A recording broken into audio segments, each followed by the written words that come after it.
নতুন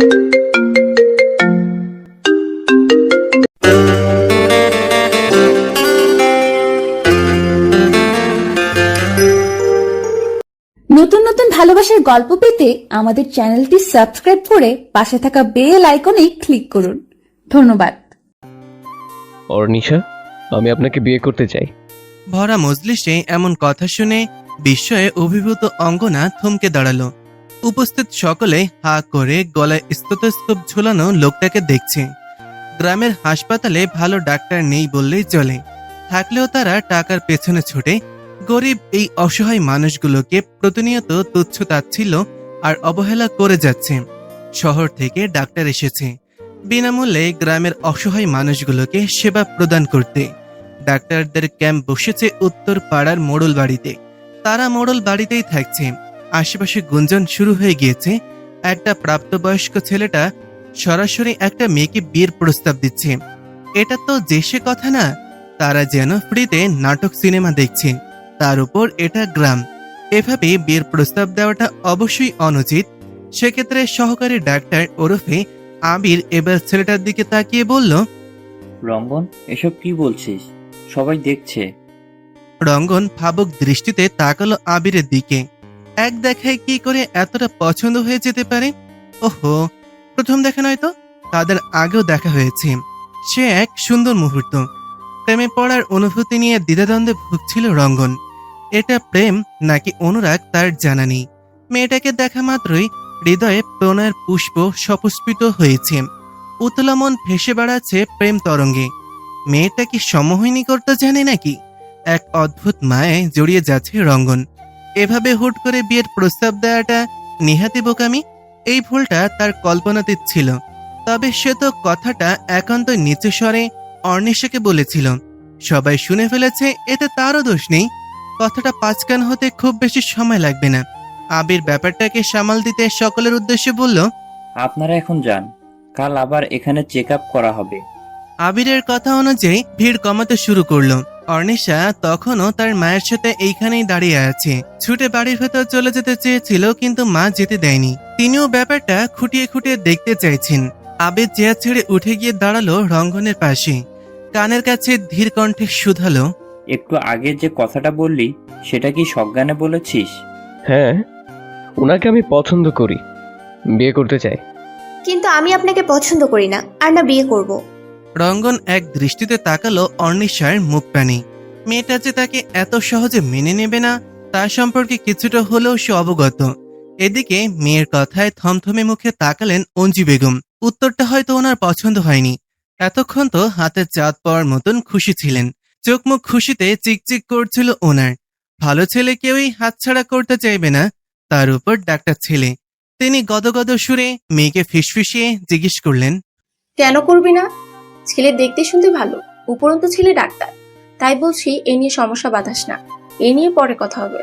অর্নিশা তার মাকে আরো কিছু বলতে নেবে, কিন্তু মেয়েকে মুখ ফুটে বলার পূর্বেই থামিয়ে দিলেন অঞ্জু বেগম। তিনি আবারও বললেন, চুপ একদম। মায়ের ওপর চাপার রাগ অনুভূত হলো। দ্রুত পা ফেলে বাড়ির ভেতরে ঢুকে গেল অর্নিশা। অঞ্জু বেগম মেকি হেসে রঙ্গনকে বললেন, তুমি কিছু মনে করো না বাবা, সমস্যা নেই আন্টি। তোমরা গিয়ে বিশ্রাম নাও, আমি অনলকে দিয়ে নাস্তা পাঠাচ্ছি।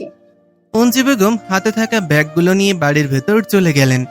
আবির প্রয়োজনীয় জিনিসগুলো ব্যাগে ভরে নিল। মকবুলকে ডেকে টেবিলগুলো গুছিয়ে রাখতে বলল। আবির আর রঙ্গন পেছন পেছন মিজানো অতিথিশালায় ছুটল। বিকেলের হিমেল হাওয়া মনকে মোহিত করে তুলছে। সেই মৃদুমন্দ সমীরণে একটা দুইটা গাছের পাতা ঝরঝর করে পড়ছে। তবে কি পাতা ঝরার মরশুম এসেছে? পড়ার টেবিলে বসে সমানে কলম কামড়াচ্ছে অনল। পড়ায় তার মনোযোগ নেই, থাকবে কি করে? মাঠে যে সহপাঠীরা খেলছে, তার কি মন ঘরে বসবে? কিভাবে ফাঁকি দিয়ে মাঠে যাওয়া যায় সেই ফন্দি আটছে। কিন্তু সে জানে তার কোনো বুদ্ধি এখন কোনো কাজে দেবে না, কারণ সামনে থাকা মানুষটা তো সর্বজ্ঞানী। তাই তো সেই পলকেই ধরা পড়ে যায়। রঙ্গনদের বিকেলের নাস্তা দিয়েই অঞ্জু বেগম এখানে এসে বসেছেন। ছেলে এবার রেজাল্ট খারাপ করেছে, তাই তো পড়ার সময় চোখে চোখে রাখছেন। জানালার গ্রিলে পা রেখে বিছানায় শুয়ে আছে অর্নিশা। শুধু শুয়ে আছে বললে ভুল হবে, সে উপন্যাস পড়ছে। অবসর সময় তার এইভাবেই কাটে। বই পড়ার ফাঁকে একটু চা হলে মন্দ হয় না। ইচ্ছেও করছে ভীষণ। পশ্চিম আকাশে অরক্তিম রক্তবর্ণ ধারণ করেছে। সন্ধ্যার প্রহর নামতে খুব বেশি সময় নেই। পাখিরা তাদের নিড়ে ফিরে যাবার তোড়জোড় শুরু করেছে। অর্নি, মায়ের কণ্ঠস্বর শোনা যাচ্ছে। এ অবেলায় কেন ডাকছে কে জানে। বইটা বন্ধ করে বিছানার ওপর রেখে দিল অর্নিশা। ছুটে গেল রান্নাঘরের দিকে। অঞ্জি বেগম ট্রেটে করে চা সাজাচ্ছেন। পাশে দাঁড়িয়ে অর্নিশা বলল, ডাকছিলে আম্মা? চাটা দিয়ে আয়। অর্নিশা বোকাশোকা চাহনিতে তাকিয়ে তার মাকে জিজ্ঞেস করল, কাকে? রঙ্গনকে দিয়ে আসবি। আমি ওনাদের ঘরে যেতে পারবো না আম্মা। তোকে অতিথিশালা যেতে কে বললো? তাহলে ও এসেছে। উনি কখন এলেন? এসেছে কিছুক্ষণ হবে হয়তো। ছেলেটার নাকি মাথা ব্যথা করছে। তোমাদের আদিক্ষেতা গেল না। আমি যেতে পারবো না, তুমি গিয়ে দিয়ে এসো, নয়তো অনলকে বলো দিয়ে আসতে। বেশি কথা আমার পছন্দ নয়, তুই গিয়ে দিয়ে আয়। ছেলেটা হয়তো তোর আব্বার সঙ্গে বসার ঘরে বসেছে। মায়ের প্রতি বিরক্ত হলো অর্নিশা। চায়ের টেরে নিয়ে চলল বসার ঘরের দিকে। তার বাবা হাশেম মোড়লের সামনাসামনি সোফায় বসেছে রঙ্গন। সে একা আসেনি, তার সঙ্গী দুজনে এসেছে। অজানা শঙ্কায় অর্নিশার বুক ধড়ফড় করতে শুরু করলো। অর্নিশা কম্পিত হাতে চায়ের ট্রেটা টি টেবিলের ওপর রাখল। মেয়েকে দেখে ক্ষীণ হাসলেন হাসিম মোড়ল। অর্নিশা চায়ের কাপ একে একে সবার হাতেই তুলে দিল। অর্নিশা আর চোখে একটাবার রঙ্গনকে দেখল। দুজনের দৃষ্টি বিনিময় হতেই হকচকিয়ে গেল সে। লোকটা এভাবে তার দিকে কেন তাকায়? তার যে অস্বস্তি হয় এটা কি বোঝে না? গভীর আধারিয়া কাটিয়ে প্রত্যুষেন দীপ্তি ছড়াচ্ছে চারদিকে। কুয়াশা মিলিয়ে যাচ্ছে রোদ্দুরে। অঞ্জি বেগম ঘরে এসে দেখলেন ওনার আদরের মেয়ে পড়ে পড়ে ঘুমাচ্ছে। মেয়েকে কয়েকবার ডেকেও সারা শব্দ না পেয়ে তিনি জানালা আর ফ্যান চালু করে দিলেন। খটখট শব্দ তুলে ভনভন করে ঘুরতে শুরু করলো অবদ্ধ ফ্যানটা। নিমেষেই উষ্ণ ঘরটা শীতল থেকেও শীতল হয়ে উঠল। ঘুম অনেকটাই হালকা হয়ে এলো অর্নিশার। লেপটা আরো ভালো করে গায়ে জড়িয়ে নিল সে। অঞ্জি বেগম বিরক্ত হয়ে বললেন, অর্নি, তুই উঠবি নাকি আমি তোর আব্বাকে ডাকবো? বাবার কথা শুনতে পেয়েই লাফ দিয়ে উঠল অর্নিশা। আধ বোঝা চোখ পিটপিট করলো খানিকটা। মেয়ের ঘুম ভাঙাতে পেরে অঞ্জু বেগম চলে গেলেন। টিফিন বক্সেও খাবার দিতে হবে। অনল সকালেই উঠে পড়েছে, তার স্কুল আরো সকালে। অর্নিশা তাড়াহুড়া করে তৈরি হয়ে নিল। দেরি হয়ে গেলে নির্ঘাত মায়ের কাছে আবারও বকা শুনতে হবে। টেবিলের ওপর থেকে রুটিন অনুযায়ী বই ব্যাগে গুছিয়ে নিল সে। ঘর থেকে বেরিয়ে সদর দরজার কাছে গেল জুতো পরতে। জুতো পরার ফাঁকে চেঁচিয়ে বলল, আম্মা আমার দেরি হচ্ছে, তুমি কি টিফিন দেবে? অঞ্জু বেগম রান্নাঘর থেকেই জবাব দিলেন। এক পা বেরোবি না, আমি আসছি। অর্নিশা বসার ঘরে বসে অপেক্ষা করতে লাগলো। বারবার হাত ঘড়ির দিকে তাকাচ্ছে। আজ ঘুম থেকে উঠতে দেরি হয়ে গিয়েছে অনেকটা।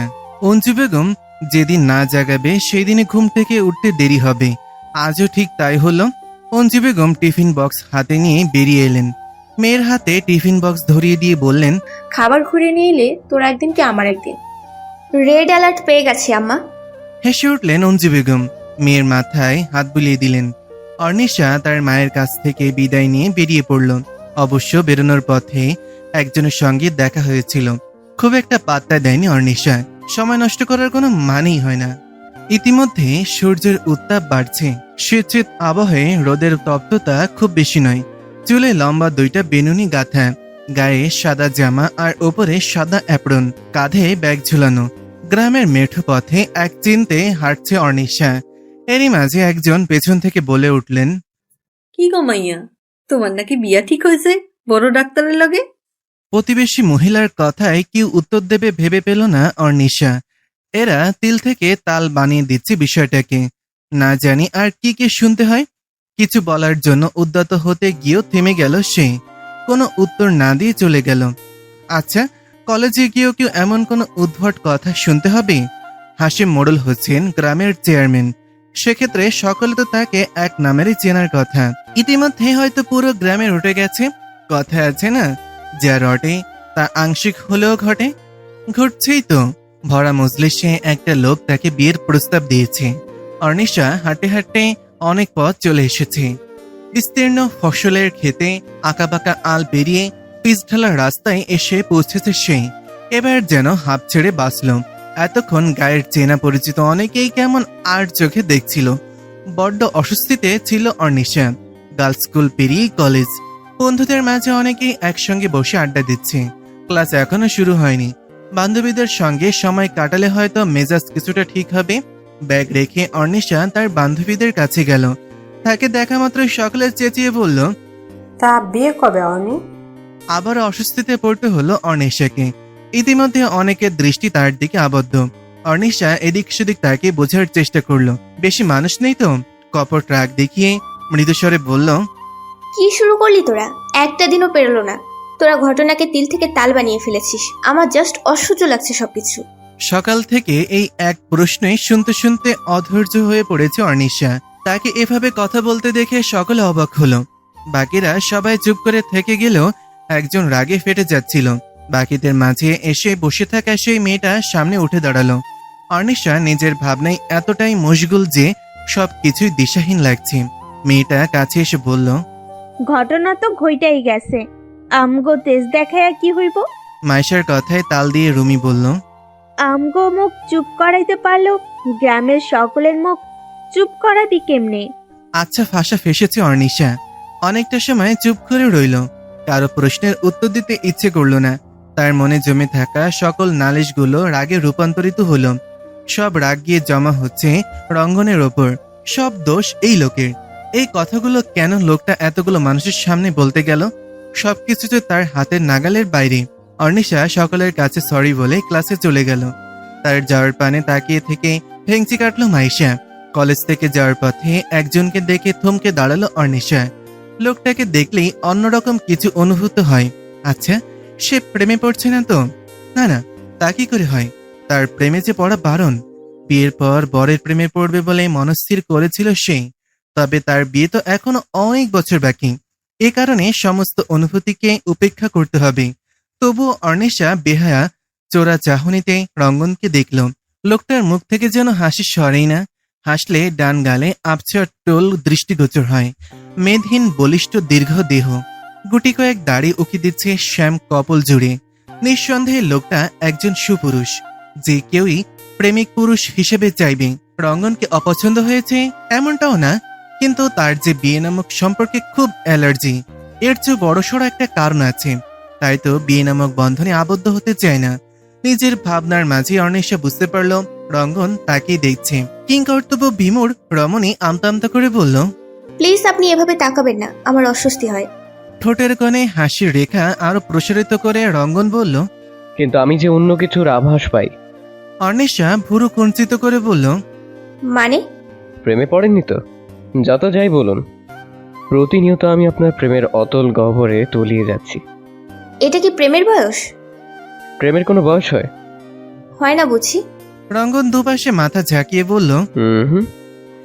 ঘরেতে ভ্রমরিল গুনগুনিয়ে, ঘরেতে ভ্রমরিল গুনগুনিয়ে, আমারে কার কথা সে যায় শুনিয়ে, ঘরেতে ভ্রমরিল গুনগুনিয়ে, ঘরেতে ভ্রমরিল গুনগুনিয়ে।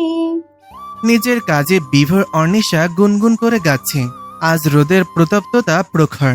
আলমারি থেকে সবগুলো শাড়ি বের করেছেন অঞ্জু বেগম। হুট করেই আজ ইচ্ছে হলো শাড়িগুলো রোদে দেবেন। অর্নিশাকে সে কখন বলেছিলেন উঠোন থেকে শাড়িগুলো নিয়ে আসতে, কিন্তু এই মেয়ে ঘরে খিল দিয়েছে। আয়নার সামনে দাঁড়িয়ে বিনুনি গাচ্ছে আর সমানে গুনগুন করছে।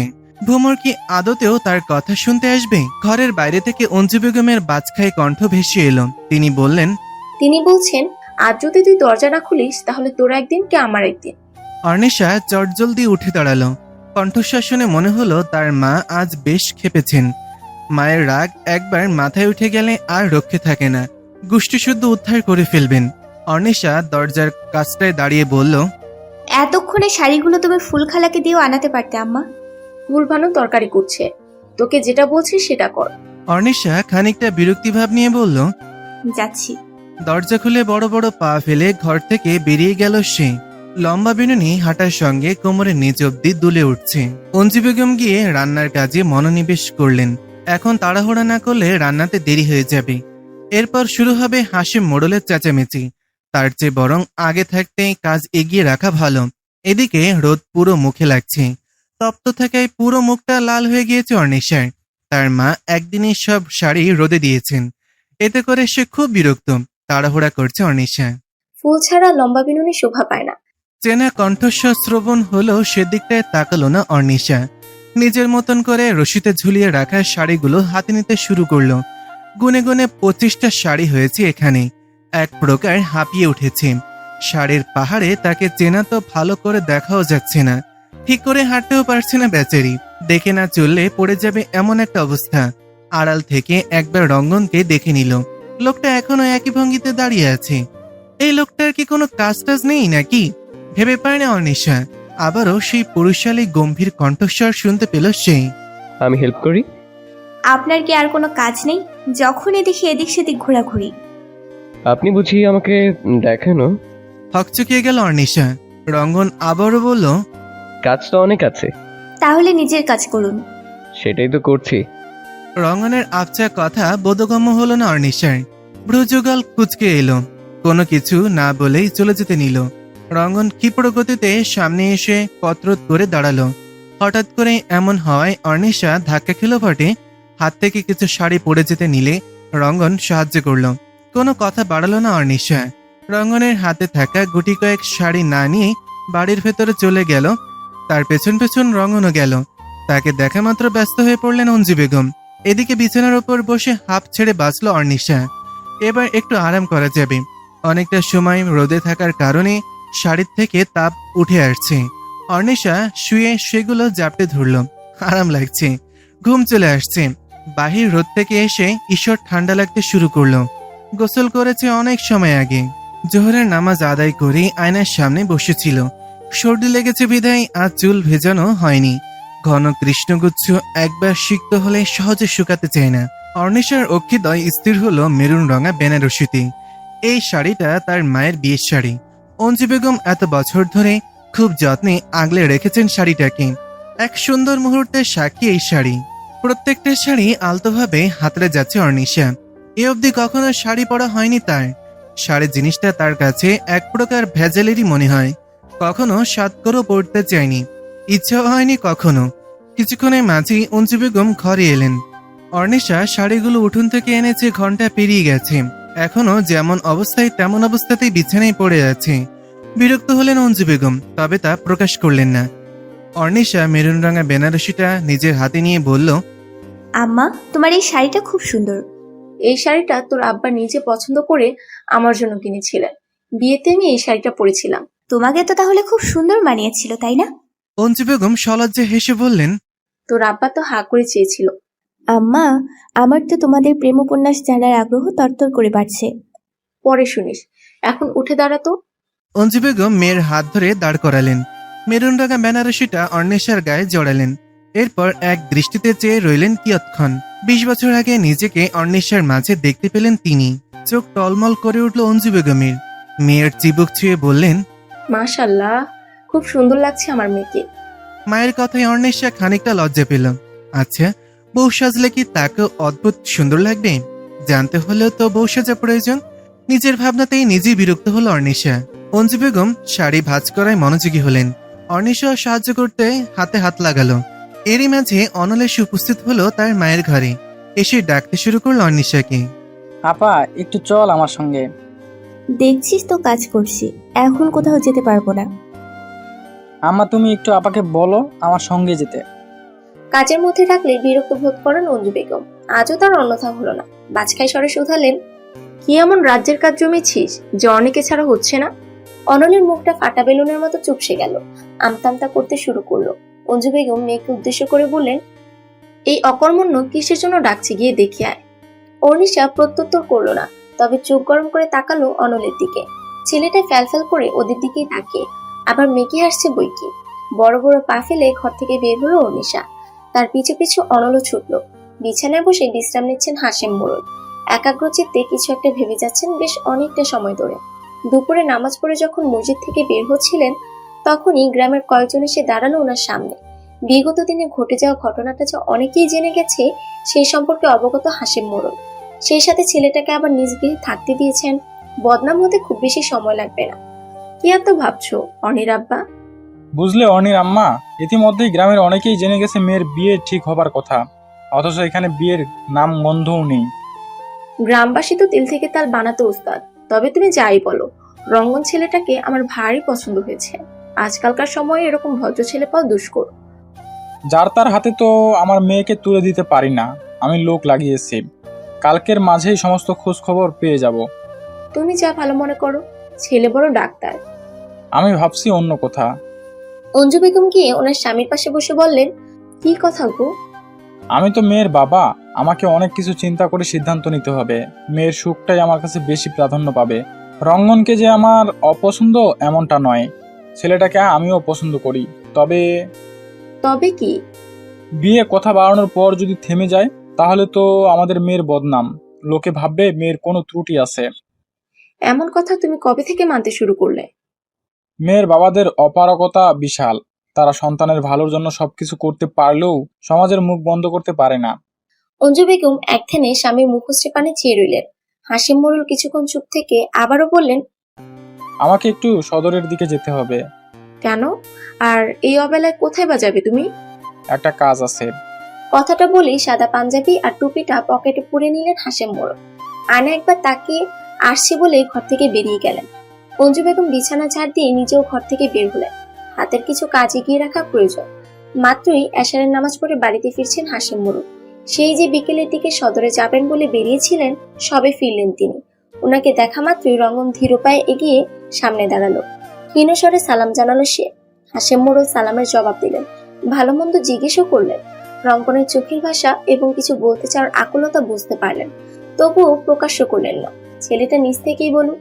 ইতস্তত বোধ আর অজানা শঙ্কা নিয়ে রঙ্গন বলল, আঙ্কেল, আপনি যদি পারমিশন দেন তাহলে আমি আমার মাকে নিয়ে আসব। হাসিম মোড়ল স্বাভাবিক কণ্ঠেই বললেন, এ তো ভারী উত্তম কথা, তুমি নিয়ে এসো তোমার মাকে। মনে মনে হাফ ছেড়ে বাঁচল রঙ্গন। সে সাথে বড্ড খুশিও হলো। চোখ মুখ চিকচিক করছে, যেন অতি কাঙ্ক্ষিত কিছু পেয়েছে। আচ্ছালয় গভীরভাবে পরখ করছেন হাসিম মোড়ল। অনেকেই বলে ওনার নাকি জহুরির চোখ। মানুষ চিনতে ভুল করেন না। আঙ্কেল, আমার আর একটা কথা ছিল। হাসিম মোড়ল গম্ভীর স্বরে বললেন, হ্যাঁ বলো। মনের মাঝে থাকা কথাগুলোকে সাজিয়ে রঙ্গন বলল, আমাকে নিয়ে বাবার খুব স্বপ্ন ছিল। আমি মস্ত বড় ডাক্তার হব, অনেক নাম হবে আমার। গরিব অসহায় মানুষদের সেবা করব। এই বলে থামলো রঙ্গন।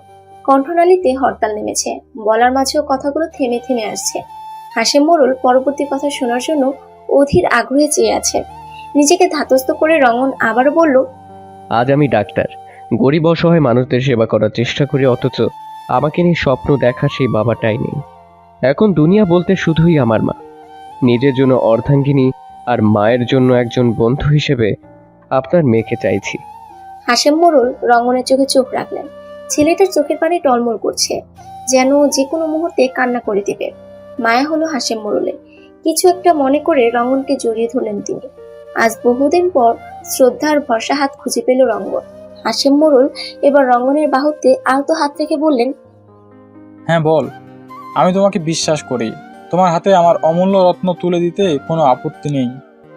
এই বলে আর এক মুহূর্তে দাঁড়ালেন না, দ্রুত পায়ে প্রস্থান নিলেন। মিজান বারান্দা দাঁড়িয়ে মোবাইল এদিক সেদিক নিয়ে যাচ্ছে। বোধহয় নেটওয়ার্ক প্রবলেম করছে। উলের ট্রাউজার, গায়ে মোটা সোয়েটার, মাথায় উলের টুপি আর গলায় মাফলার জড়িয়ে একটা গুলুমুলু শিশু পান্ডা সেজেছে মিজান। দূর থেকে দাঁড়িয়ে দেখলো রঙ্গন। সে এগিয়ে গেল অতিথিশালার দিকে। ভ্রুযুগল কুচকে মিজানকে শুধালো, এভাবে প্যাকেট হয়ে আছিস কেন? এই রঙ্গন, তোর কি শীত টিত করে না রে? যতটা তুই দেখাচ্ছিস ততটা শীত এখানে নেই, তবে শরীর শীতল করার মতো সমীরণ অবশ্যই রয়েছে। আচ্ছা দোস্ত, আমাকে একটা কথা বলতো, কি চলছে তোর মাঝে? বিয়ের ফুল কি ফুটেছে? কি মনে হচ্ছে? আমার মনে হওয়া দিয়ে কিছু যায় আসে না, তুই বল, আমি তোর মুখ থেকে শুনতে চাই। এতক্ষণে আবিরও এসে পৌঁছেছে। মিজানের সঙ্গে আমিও একমত। কি চলছে তোর মাথায়? মেয়েটাকে কি সত্যি পছন্দ হয়েছে তোর? কোনটা পকেটে রেখে মিজান বলল, তুই মজা করছিস তাই না? বিয়ে নামক সিরিয়াস ইস্যু নিয়ে মজা করব এই চিনলি আমাকে? তার মানে তুই সিরিয়াস? শুনেও খুশি হলাম। আন্টিকে জানিয়েছিস? না রে, আমি তো ভাবছি সবটা শুনে মায়ের রিয়াকশন কেমন হবে। আমার তো মনে হয় তোর মুখে বিয়ের কথা শুনে আন্টি খুশিতে আত্মহারা হয়ে উঠবেন। আবিরের বলা কথা শুনে মিজান বলল, যাক, একটা বিয়ে অন্তত খেতে পারবো। আর কতদিন বা সিঙ্গেল তকমা নিয়ে ঘুরবি? আমি তো তোর ভাবিকে সকালেই জানিয়ে দিয়েছি। আবিরের কথায় মাথায় হাত পড়লো রঙ্গনের। এই ছেলে তো তার থেকে এক কাঠি উপরে। মাকে কথাটা এখনো জানাতে পারলো না, অথচ এই ছেলে জনজনে বলে বেড়াচ্ছে। ব্রো, কিছু মনে করিস না। মিজানের কথা বুঝতে পারলো না রঙ্গন, ভ্রুকুঞ্চিত করে শুধালো, কেন? আমি তো ফ্রেন্ড সার্কেলের সবাইকে জানিয়ে দিয়েছি। মিজাইন না রে, তুই তো হাটে হাড়ি ভেঙে দিলি রে। অতিথিশালার ঘর থেকে বেরিয়ে বারান্দার কাছে দাঁড়িয়েছে রঙ্গন। এই শীতের মাঝেও ঝিরিঝিরি বৃষ্টি রুমঝুম ধ্বনি তুলছে। সকাল থেকেই ঝিরিঝিরি বৃষ্টি, শীত শীত আবহে অপ্রত্যাশিত মেঘ শীত যেন তরতর করে বাড়িয়ে তুলছে। মাত্রই ভরপেট খেয়েছেন রঙ্গন। খাওয়ার পর একটু আধটু ঘুম পাচ্ছে বইকি, তবে এখন ঘুমানো যাবে না। রঙ্গন খেয়াল করলো ছাতা হাতে নিয়ে অনিশা বাড়ি ফিরছে। কোথাও কি গিয়েছিল? আজ তো শুক্রবার, কলেজও নেই, তাহলে কোথায় গিয়েছিল? রঙ্গন সেদিকেই চেয়ে রইল যতক্ষণ না অনিশা বাড়ির ভেতরে প্রবেশ করলো। এরই মাঝে মুঠোফোন ভাইব্রেট করে উঠলো, স্ক্রিনে ভেসে উঠলো মা লেখাটা। অধর প্রসারিত হলো রঙ্গনের। তাড়াতাড়ি করে কল ব্যাক করলো। ওপাশ থেকে মায়ের মধুর কণ্ঠস্বর ভেসে এলো, কেমন আছিস বাবা? আমি তো সব সময় ফিট অ্যান্ড ফাইন। তুমি কেমন আছো মা? আমিও ভালো আছি। তুই কবে এসছিস? দিন দুয়েকের মাঝেই। মা, তোমার সঙ্গে আমার কিছু কথা আছে। কোনো মেয়েকে পছন্দ হয়েছে? রঙ্গন খানিকটা লজ্জা পেল। হসপিটালে জয়েন করার পর থেকেই তার মায়ের সেই এক কথা, পুত্রবধূ চাই, কিন্তু এখনো পছন্দসই কাউকে দৃষ্টিতে পড়েনি। তাই তো এখনো মনের মানুষকে পায়নি। রঙ্গন এবার হয়তো পেয়েছে। বেশি সময় না নিয়ে আমতামতা করে বলল, আসলে মা, মেয়েটা কে? কোথায় থাকে? দেখতে কেমন? তাড়াতাড়ি বল, আমার আর তস হয়েছে না। তুমি আমার মা নাকি বন্ধু? আমি তোর মা আর বন্ধু দুটাই। ছেলে মেয়ে বড় হলে বাবা মাকে বন্ধু হতে হয়। রঙ্গন তার মায়ের কথায় ক্ষীণ হাসলো। মনোয়ারা বেগম আবারও বললেন, এবার বল তো মেয়েটা কে? তার আগে বলো, তুমি বুঝলে কি করে? এমনিতেই ধারণা করলাম আর কি। আর নিশাকে আমার খুব পছন্দ হয়েছে মা। এটা ভালোবাসা কিনা জানি না, তবে প্রথম দেখায় আমি ওর মোহে পড়েছি। ওকে আমার চাই মা, ভীষণ করে চাই। ছেলের কথায় আলতো হাসলেন মনোয়ারা বেগম। যাক, ছেলের সুমতি হয়েছে, কাউকে তো মনে ধরেছে। এবার অন্তত ঘরে পুত্রবধূ আসবে।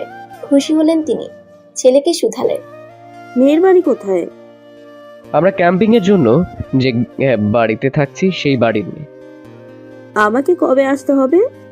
তুমি আমার এক কথায় রাজি হয়ে গেলে। আমার ছেলের উপর আমার শতভাগ আস্থা আছে। লাভ ইউ মা। এইবার তো বল, আমাকে কবে আসতে হবে? আমি মিজানকে ঢাকা পাঠিয়েছি। মনোয়ারা বেগম সশব্দে হেসে উঠলেন। 15 পাশ থেকে হাসির শব্দ পেয়ে বোকা বনে গেল রঙ্গন। মনোয়ারা বেগম ছেলেকে বললেন, বাপরে, এত তারা! এতদিন তো তুমি তাড়া দিতে, আজ আমি তাড়া দিলে দোষ? মায়ের সাথে দুষ্টুমি হচ্ছে, সামনে পেলে কান মলে দিতাম। আরো কিছু সময় কথা বলে রেখে দিল রঙ্গন। সবাইকে মানাতে পারলো, আসল মানুষটাকে মানাতে পারবে কিনা জানা নেই। রঙ্গন সবসময় স্ট্রেট ফরওয়ার্ড, মুখের উপর কথা বলায় কখনো পিছু পা হয় না সে। তার উপর কিছুটা তেরাও বটে। যা তার চাই সেটা চাই, কিন্তু এটা তো পুরো জীবনের বিষয়। এই নিয়ে কোনো ছেলে মানুষই নয়, আল্লাহ ভাগ্যে রাখলে হতেই হবে। স্যাঁতস্যাঁতে মাটিতে সববয়সে একসঙ্গে গোল্লাচুট খেলে যাচ্ছেন। এখন সময়টা বিকেল। দুপুরে ঝিরিঝিরি বৃষ্টি তখনই থেমে গিয়েছিল। এরপর বিস্তীর্ণ অন্তরিক্ষ জুড়ে এক চিলতে রোদ উকি দিয়েছিল মুচকি হেসে। সেই রোদের তপ্ততা ছিল খানিকটা। সিক্ত ভূমি টান টান রূপ ধারণ করেছে। আবির আর রঙ্গন হাঁটতে বের হয়েছে। হঠাৎই দেখতে পেল খেলা নিয়ে হই হট্টগোল লেগেছে মাঠে। সেখানে অনলও রয়েছে। ওদের টিমের সঙ্গে বিপরীত টিমের কথা কাটাকাটি হচ্ছে। রঙ্গনকে দেখতে পেয়ে অনল জিজ্ঞেস করলো, আপনি এখানে? তোমাদের সঙ্গে খেলতে এলাম। আবির এগিয়ে এসে বলল, এখানে কি হচ্ছে? কথাটা শেষ হবার সঙ্গে সঙ্গে রঙ্গন বলল, এই সামান্য খেলা নিয়ে বন্ধুদের মাঝে কেউ ঝামেলা করে? ওরাই ঝামেলা শুরু করেছে, আমাদের কোনো কথাই শুনছে না। রঙ্গন সবাইকে উদ্দেশ্য করে বলল, আমাদের দুজনকে খেলতে নেবে তোমাদের সঙ্গে? আপনি পারবেন ভাইয়া? তোমার কি মনে হয় আমি শুধু ডাক্তারিটাই পারি? তেমন কিছু না। তাহলে শুরু করা যাক। আবির আমতামতা করে বলল, এ ভাই, তুই আমাকে ছাড়, আমি এসব খেলতে টেলতে পারি না। একবার ক্রিকেট খেলতে গিয়ে আমার সানডে মানডে ক্লোজ হয়ে যাচ্ছিল। এখনো ভাবলে গা শিউরে ওঠে। তুই খেলবি এটাই ফাইনাল। গোল্লা স্যুট খেলতে গিয়ে আমার ভবিষ্যৎ যদি ক্ষতি হয় তাহলে তোর নামে মামলা করব। তোর ফালতু কথা বাদ দে। কোচিং থেকে ফিরছে অনিশা। বাকি সব বিষয় তার বাড়িতে এসে পড়িয়ে গেল আইসিটি গিয়ে পড়তে হয়। কলেজের বিপরীত পারে পাফেলসের কোচিং সেন্টার। নীরদ অম্বর এখন পরিষ্কার। সাদা আপগুলো ভেসে বেড়াচ্ছে দৈবাত সমীরণের তালে।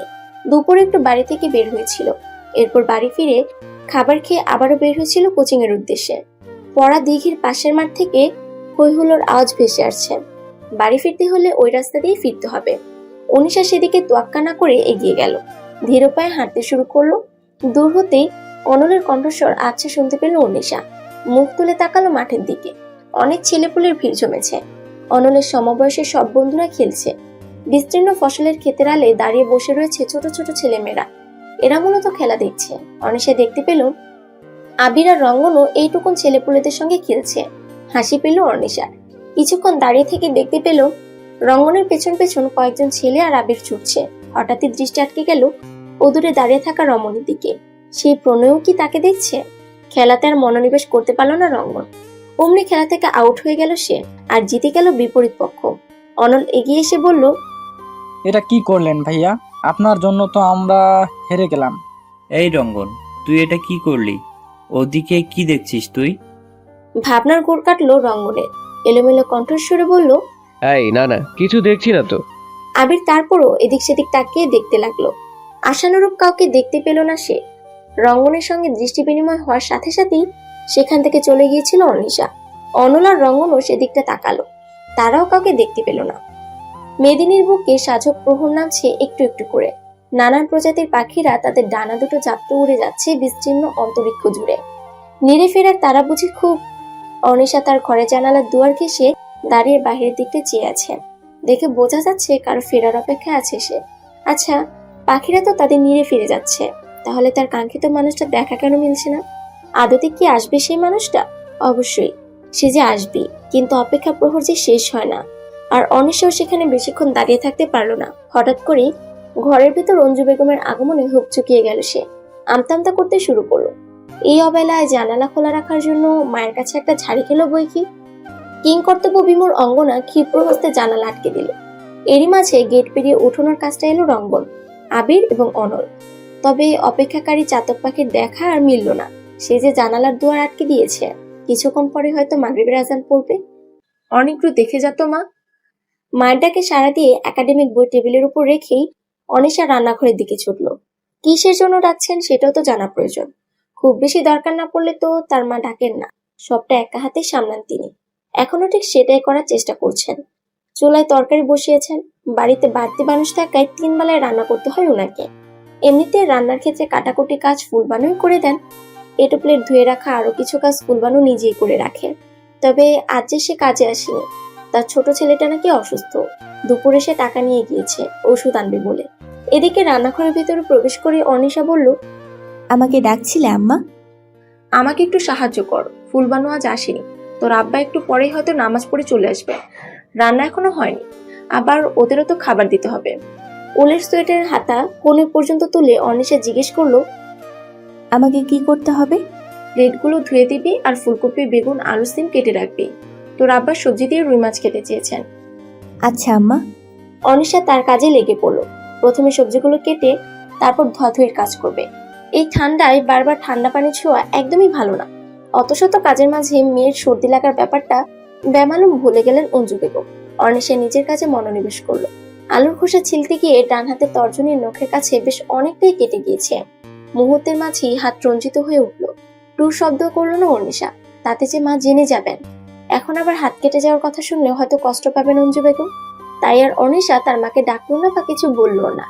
দাঁতে দাঁত চেপে ব্যথা সহ্য করে নিল। কষ্ট করে হলেও দুপুরের এটো প্লেটগুলো একটা একটা করে ধুয়ে রাখলো। আম্মা আর কিছু করতে হবে? না রে মা, অনলটা কি করছে একটু দেখিস তো। ছেলেটাকে নিয়ে আমি আর পারি না। পড়াশোনায় মনোযোগ নিয়ে দেয়, খেলাধুলার প্রতি ঝুঁকেছে। আচ্ছা। অনিশা রান্নাঘর থেকে বের হয়ে গেল। নিজের ঘরে যাওয়ার আগে অনলের ঘরে একবার উকি দিল। স্টাডি টেবিলে বসে খাতায় আঁকিবুকি করছে। এই ছেলেটার খামখেয়ালিপনায় খুব বিরক্ত হলো অনিশা। বড় বড় পা ফেলে ঘরের ভেতরে প্রবেশ করলো। পড়াবাদ দিয়ে কি করছিস? হকচকে উঠলো অনল। ফ্যালফ্যাল করে বোনের মুখ পানে তাকালো। এই কথা যদি তার আম্মা জানেন তাহলে আজ আর রক্ষে নেই। এমনিতেই রেজাল্ট খারাপ হওয়ার জন্য তিনি ক্ষেপে আছেন। অনল আমতামতা করে বলল, আম্মাকে কিছু বলিস না আপা। সব বলবো আমি। তাইলে আমিও আম্মাকে বলে দিব তুই বিকেলে রঙ্গন ভাইয়াকে লুকিয়ে দেখছিলিস। কি সব উল্টাপাল্টা বকবক করছিস? এইটুকুর একটু বাচ্চা ছেলে আমাকে মিথ্যে বলে থ্রেট দিচ্ছিস? আমি কথায় মিথ্যে বললাম? আমি স্পষ্ট দেখেছি তোকে দাঁড়িয়ে হাসছিলিস। আর আমাকে একদম বাচ্চা বলবি না, আমি বড় হয়েছি। সশব্দে হেসে উঠল অর্নিশা। বোকা বনে গেল অনল। হাতে চিনচিনে ব্যথা অনুভূত হচ্ছে, তাই আর বেশি কথা না বাড়িয়ে অর্নিশা বলল, আজকের মতো মাফ করে দিলাম, এখন মনোযোগ দিয়ে পড়। কথাটা বলেই বেরিয়ে গেল অর্নিশা। কেটে যাওয়া আঙ্গুল খুব জ্বালা করছে। ক্ষতটা অনেকটা গভীর, নখের দিক থেকে অনেকটা কেটেছে। এতক্ষণ ওনা দিয়ে চেপে ধরেছিল, রক্ত বের হচ্ছে। শরীর দুর্বল লাগতে শুরু করলো। এমনিতেই রক্ত দেখতে পারে না অর্নিশা, গা ঝিমঝিম করতে থাকে। রক্তে ফোবিয়া আছে তার। দরজার কাছটা এসে কম্পিত কণ্ঠে অনলকে ডাকলো। অর্নিশার গলার আওয়াজ অস্বাভাবিক লাগায় ছুটে এলো অনল। এসে দেখলো দরজার কাছে পড়ে আছে অর্নিশা। জোরে চেঁচিয়ে অঞ্জু বেগমকে ডাকলো। আম্মা তাড়াতাড়ি আপার ঘরে এসো। অনল ক্রমাগত ডেকে যাচ্ছে অর্নিশাকে, কিন্তু চোখ খুলছে না। মনে হয় অচৈতন্য হয়ে পড়েছে। হাতটা রক্তে লাল হয়ে পড়েছে। অনলের গলার আওয়াজ পেয়েই অঞ্জু বেগম ছুটে এলেন। মেয়েকে এইভাবে মেঝেতে পড়ে থাকতে দেখে ঘাবড়ে গেলেন তিনি। হাসিম মোড়ল এখনো বাড়ি ফিরেননি। এই মুহূর্তে কি করা উচিত ভেবে পাচ্ছেন না অঞ্জু বেগম। দিকবিদক্ষ শূন্য হয়ে পড়লেন মুহূর্তে। অনলের দিকে তাকিয়ে এলোমেলো স্বরে বললেন, অতিথিশালায় গিয়ে রঙ্গনার নয়তো আবিরকে ডেকে নিয়ে আয়। আচ্ছা আম্মা। দৌড়ে বেরিয়ে পড়লো অনল। মিনিট দুয়েক পরে আবারও চলে এলো। এরই মাঝে রঙ্গনও চলে এসেছে। এসে তাড়াহুড়ো করে পাজাকোলা তুলে বিছানায় শুয়ে দিল। সন্তর্পণে হাতের রক্ত পরিষ্কার করলো, এরপর ব্যান্ডেজও করে দিল। এই তো সবেই জ্ঞান ফিরেছে অর্নিশার। চোখ পিটপিট করে যখন তাকালো, দেখতে পেল সবাই তার দিকে ড্যাব ড্যাব করে তাকিয়ে আছে। রঙ্গনার আবিরও এখানেই রয়েছে। মুহূর্তেই ঘাবড়ে গেল অর্নিশা। তার অবস্থা বুঝতে পেরে রঙ্গন বলল, প্লিজ আপনি ঘাবড়ে যাবেন না, আপনার পালস একবার চেক করি আমরা চলে যাব। রঙ্গন এসে অর্নিশার সামনে বসলো। পালস চেক করে বুঝতে পারলো মেয়েটার শরীর খানিকটা দুর্বল। মুখটা কেমন ফ্যাকাশে হয়েছে। হাতের আঙ্গুলে ব্যান্ডেজ লাগানো। রঙ্গন অতি যত্নে সন্তর্পণে ব্যান্ডেজ করছিল। অঞ্জু বেগমের ধৈর্য কুলোচ্ছে না। এই মেয়ের মাঝে ওনার প্রাণ ভোমরা। অনেক সাধের মেয়ে ওনার। কিছু হয়ে গেলে না জানি কি হতো ওনাদের। ভাবতে অন্তরাত্মা কেঁপে উঠছে ওনার। অর্নিশা এবার শান্ত মোলায়েম স্বরে বলল, আলুর খোসা ছাড়াতে গিয়ে কেটে গিয়েছিল। রক্তরঞ্জিত হাত দেখে মাথা কেমন ঝিমঝিম করছিল। সে কি রে, তোর হাত কাটলো আর তুই আমাকে কিছুই জানাসনি? তখন আমাকে কেন জানাসনি? এই হাত নিয়ে এতগুলো এটো প্লেটগুলো ধুয়েছিস, কিছু বুঝতে দিস না আমাকে? পড়ে গিয়ে যদি মাথায় ব্যথা পেতিস, তোর যদি কিছু হয়ে যেত? তেমন ভয়ের কিছু নেই আন্টি, হয়তো না রক্তে ফোবিয়া আছে, তাই রক্ত দেখে ভয় পেয়ে জ্ঞান হারিয়েছিলেন। একটু দুর্বল উনি। ওনার জন্য এক গ্লাস গরম দুধ আর একটা ডিম সেদ্ধ করে নেবেন, আসছি আমরা। কথাটা বলে ঘরের দরজার কাছটায় গেল রঙ্গন আর আবির। চলতে গিয়ে হঠাৎ থেমে গেল রঙ্গন। পেছন ফিরে একবার অনিশাকে দেখলো, এরপর অনলকে নিজের কাছে ডাকলো। অনল কাছে গেলে রঙ্গন অঞ্জু বেগমকে উদ্দেশ্য করে বলল, আন্টি আমি দুটো ওষুধ পাঠিয়ে দিচ্ছি, ওনাকে খাবার খাইয়ে ওষুধ দুটো নেবেন। আচ্ছা বাবা। অনলকে নিয়ে রঙ্গন আর আবির চলে গেল। অঞ্জু বেগম মেয়ের জন্য অল্প কিছু খাবার আর গরম দুধ ডিম নিয়ে এলেন। খাবার খেতে ইচ্ছে না করলো মায়ের জোড়াজোড়িতে অল্প কিছু খেয়ে নিল অনিশা। রাতটা কোনো রকমে কেটে গেল। সকালে ঘুম থেকে উঠতে এক প্রকার দেরি হয়ে গিয়েছে অনিশার। সেই জন্য ফজরের নামাজটা কাজা হয়ে গিয়েছে। উঠে হাত মুখ ধুয়ে খাবার খেয়ে নিয়েছে সে। খিদে পেয়েছিল খানিকটা। খাবারটা অঞ্জু বেগমই খাইয়ে দিয়েছেন। অনিশা কলেজে যাওয়ার জন্য তৈরি হয়ে বসেছে বিছানা। এখন শুধু চুল বাঁধাটা বাকি। অনিশা তার আম্মাকে ডাকতে শুরু করলো। অঞ্জু বেগম মেয়ের ঘরে এসে দেখলেন মেয়ে ওনার কলেজে যাওয়ার জন্য তৈরি হয়ে অপেক্ষা করছে। এই দুর্বল শরীরে কোথাও যেতে দেবেন না বলে মনস্থির করেছেন তিনি, কিন্তু মেয়ে যে ওনার নাছর বান্দা। জোর করে বলেছে সে আজ কলেজে যাবে মানে যাবেই। কি আর করার, অঞ্জু বেগম রাজি না হয়ে পারলেন না। কলেজ ড্রেসের উপরে ডেনিম জড়িয়ে কাঁধে ব্যাগ ঝুলালো অনিশা। অঞ্জু বেগম মেয়ের জন্য টিফিন বক্স নিয়ে এলেন। আস্তে করে ব্যাগে ভরে দিলেন টিফিন বক্স। বারবার বললেন সময় মতো খাবারটা খেয়ে নিতে। অনিশা সায় জানিয়ে মায়ের কাছ থেকে বিদায় নিল। সোনালি রোদ উকি দিচ্ছে, তবুও শীত অনুভূত হচ্ছে। রোদের উষ্ণতা একেবারেই মোলায়েম। কলেজ ছুটির পর অনিশার পথরোধ করে দাঁড়ালো রঙ্গন। এভাবে পথরোধ করে দাঁড়ানোর মানে খুঁজে পেল না অনিশা। চোরা চোখ এদিক সেদিক তাকে বোঝার চেষ্টা করলো আশেপাশে কেউ আছে কিনা। জারটার ইতিমধ্যেই খুব ভালোভাবে রটে গিয়েছে, আর কিছু অবশিষ্ট নেই। এই তো সকালেও শুনতে হয়েছে তোর নাকি শুক্রবারে বিয়ে। আরেকজন তো মুখের ওপর বলে দিল তোর আকত কেমন ছিল। সহপাঠীরা বলছে তোদের প্রেম কেমন চলছে। তখন কিছু বলতে নিয়েও থেমে যেতে হয় অনিশাকে, পাছেই না কারো কটু কথা শুনতে হয়। এভাবে হুটহাট পথ রোধ করে দাঁড়াবেন না। আমরা কি কোথাও বসে কথা বলতে পারি? এমনিতেই লোকে আপনাকে আর আমাকে ঠিক চোখে দেখছে না। এখন যদি আমাদের দুজনকে কোথাও একসঙ্গে দেখে তাহলে অন্য কিছু ভাবতে পারি। অন্যের ভাবনায় আপনি এত প্রভাবিত হন? হকচকিয়ে গেল অনিশা। কি বলতে চাইছে লোকটা? এই রাস্তা এখন জনমানব শূন্য, তাই বলে এই নয় কেউ এই রাস্তা দিয়ে যাবে আসবে না। অনিশা কিছু একটা ভেবে বলল, কোথাও বসে কথা বলি। অফকোর্স। থেমে গিয়ে রঙ্গন আবারও বলল, থ্যাংক ইউ অনিশা। অনিশা এক পলক তাকালো রঙ্গনের দিকে। লোকটার ঠোঁটের কোণে প্রসারিত হাসি রাখা দৃশ্যমান। অনেক তো হায়া করো। এভাবে নির্বোধের মতো তাকিয়ে থাকলে কি ভাববে? তোর বুদ্ধি কবে হবে? দুটো দৃষ্টি বিনিময় হওয়ার আগেই অনিশা অন্যদিকে তাকালো। নিজের কাছে লজ্জা পেল সে, তবে তা প্রকাশ করলো না। ভাগ্যিস লোকটা কিছু বুঝতে পারেনি। রঙ্গন আগে আগে হাঁটছে, অনিশা পেছনে। সামনেই একটা কফি শপ আছে, কলেজের বিপরীত পাড়ের গলিতে। এখানে লোক সমাগম খুব বেশি নেই, একটা দুটো মানুষ। তবে অনিশাকে হয়তো কেউ চিনবে না। লোকের কথার ভয়ে মেয়েটা মাস্ক পরে নিয়েছে। ছোট্ট সেই কফি শপে গিয়ে বসেছে রঙ্গন আর অনিশা। আশেপাশে একটা দুটো মানুষ আছে বই কি, যারা আছে তাদের দেখে কপত কপতই মনে হচ্ছে। মুখ থেকে একবারের জন্য মাস্ক খুলেনি অনিশা। রঙ্গন দুজনের জন্য কফি অর্ডার দিয়েছে। 3 দিন আগে এই কফি শপে এসেছিল সে। এখানকার কফি সেদিনই প্রথম খেয়েছিল। টেস্ট মোটামুটি চলে। অনিশা একবার এদিক সেদিক তাকিয়ে রঙ্গনকে বলল, এখন তো দুপুর, নিশ্চয় আপনার খিদে পেয়েছে। ভারী খাবার অর্ডার করি। আমি কিছু খাবো না। নেমে এলো দুজনের মাঝে এক অবাক নীরবতা। রঙ্গন একদৃষ্টে অন্যমনস্ক অঙ্গনাকে দেখে যাচ্ছে। রমণী গভীরভাবে টেবিলের র্যাকসিনের দিকে তাকিয়ে কি এত ভেবে যাচ্ছে জানা নেই তার। অনিশা মুখ তুলে রঙ্গনের দিকে তাকাতেই দুজনের দৃষ্টি বিনিময় হলো। স্তম্ভিত হলো সে। খানিকটা ইতস্তত ভাব নিয়ে বলল, আসার পর থেকেই দেখছি চুপ করে আছেন।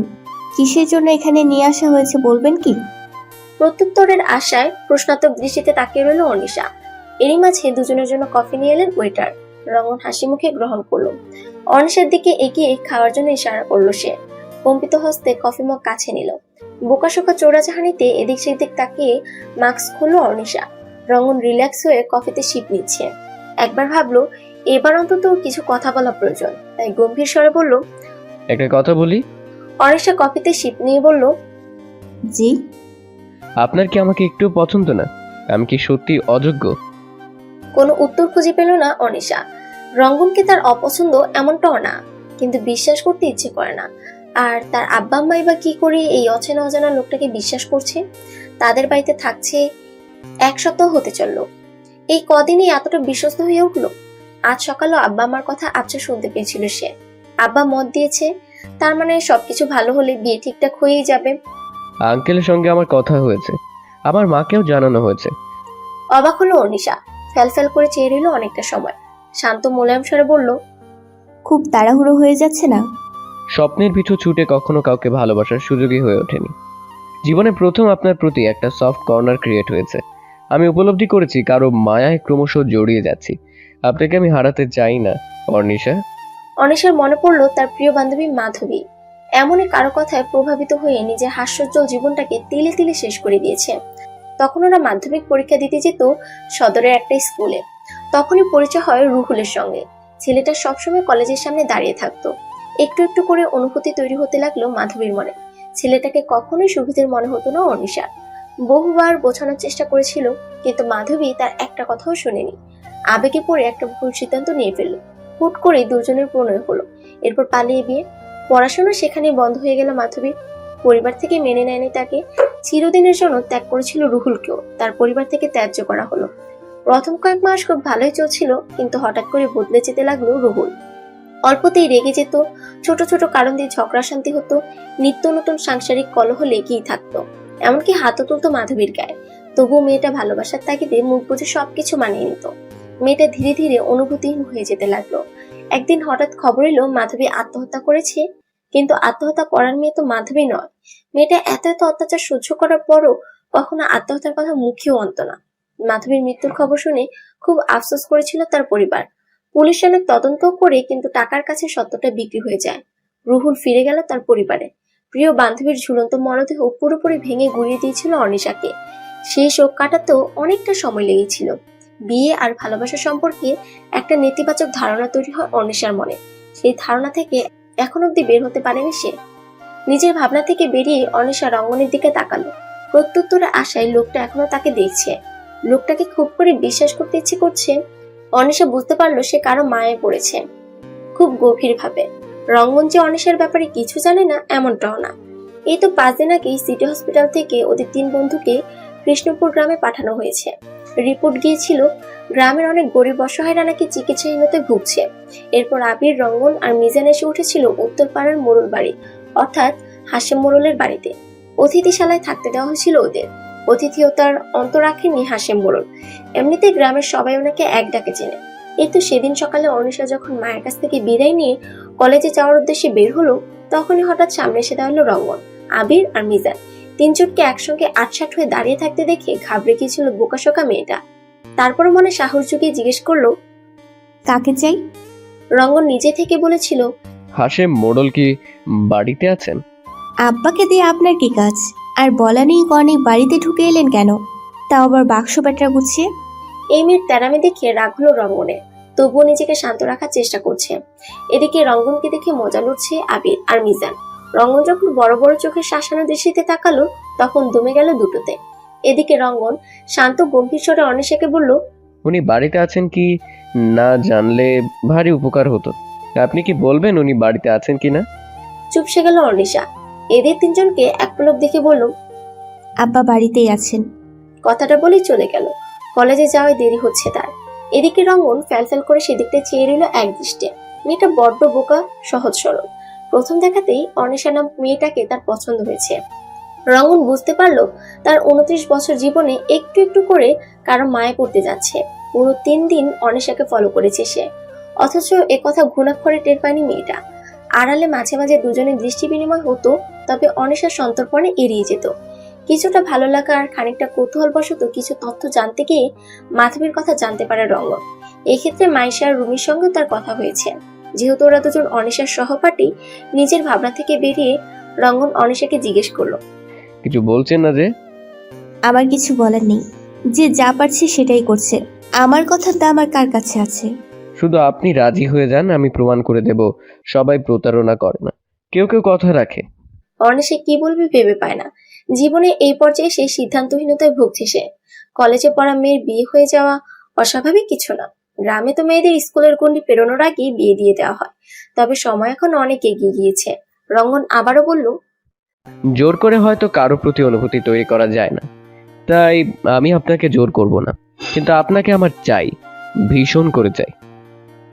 আম্মা, আমার বিয়ে নিয়ে তোমরা খুব বেশি তাড়াহুড়ো করে ফেলছো না? বিছানায় চাদর বিছানোর মনোনিবেশ করলেন অঞ্জু বেগম। আজ অনিশাকে দেখতে আসছেন রঙ্গনের মা। সবকিছু ঠিকঠাক থাকলে আজই আংটি পরিয়ে রাখা হবে, অথবা কাবিন হয়ে যাবে। তিনি আজ সকালে কৃষ্ণপুর এসেছেন। মিজান গিয়েছিল ওনাকে নিয়ে আসতে। দুপুরের খাবার নিয়ে সখ্য করতে গিয়েছিলেন অঞ্জু বেগম। সঙ্গে করে নিয়ে গিয়েছিলেন ফুলবানুকে। অনিশাকে আজ কলেজ যেতে দেননি তিনি। আজ একটা বিশেষ দিন। মেয়ে যদি বাড়ি না থাকে বিষয়টা খারাপ দেখায়। বালিশের কভার বিছানার উপর রেখেই অঞ্জু বেগম বললেন, আমাকে একটা কথা বল, রঙ্গন কি ছেলে হিসেবে খারাপ? অকপটে অনিশা দুপাশে মাথা ঝাঁকিয়ে বলল, তাহলে এমন করছিস কেন? মেয়ে হয়েছিস, একদিন তো বিয়ে দিতেই হবে। আগে আর পরে কি? আল্লাহ যখন যার ভাগ্যে যেটা লিখে রেখেছেন সেটাই হবে। বাবা মায়ের সিদ্ধান্তের উপর কি তোর ভরসা নেই? অনিশা তার মায়ের মায়াবী মুখশ্রী পানে চেয়ে জবাব দিল, আছে। তাহলে রাজি হয়ে যা। কোনো কথার জবাব দিতে পারল না অনিশা। বড় বড় পা ফেলে ঘর থেকে বের হয়ে গেল। নিজের ঘরে গিয়ে সন্তর্পণে দরজা আটকে দিল। অনিশার এহেন কাজে কোনো প্রভাব পড়ল না অঞ্জু বেগমের উপর। তিনি নিজের মতো কাজে ব্যস্ত হয়ে পড়লেন। বসার ঘরে রঙ্গন, তার মা মনোয়ারা বেগম, আবির, মিজান আর অনন্ত বসে আছে। আজ সকালে কৃষ্ণপুর গ্রামে এসেছেন মনোয়ারা বেগম। দুপুরে অঞ্জু বেগমের সঙ্গে খোশ গল্প জুড়েছিলেন। অল্প সময়েই দুজনে ভাব জমেছে। এখন সময়টা বিকেল। অঞ্জু বেগম সকলের জন্য নাস্তার বন্দোবস্ত করছেন। একা হাতে সবকিছু সামনে উঠতে পারছেন না। মেয়েকে দিয়েও কোনো কাজ করাতে দিতে চাইছেন না তিনি। ফুলবানু হাতে হাতে একটু একটু সাহায্য করে দিচ্ছেন।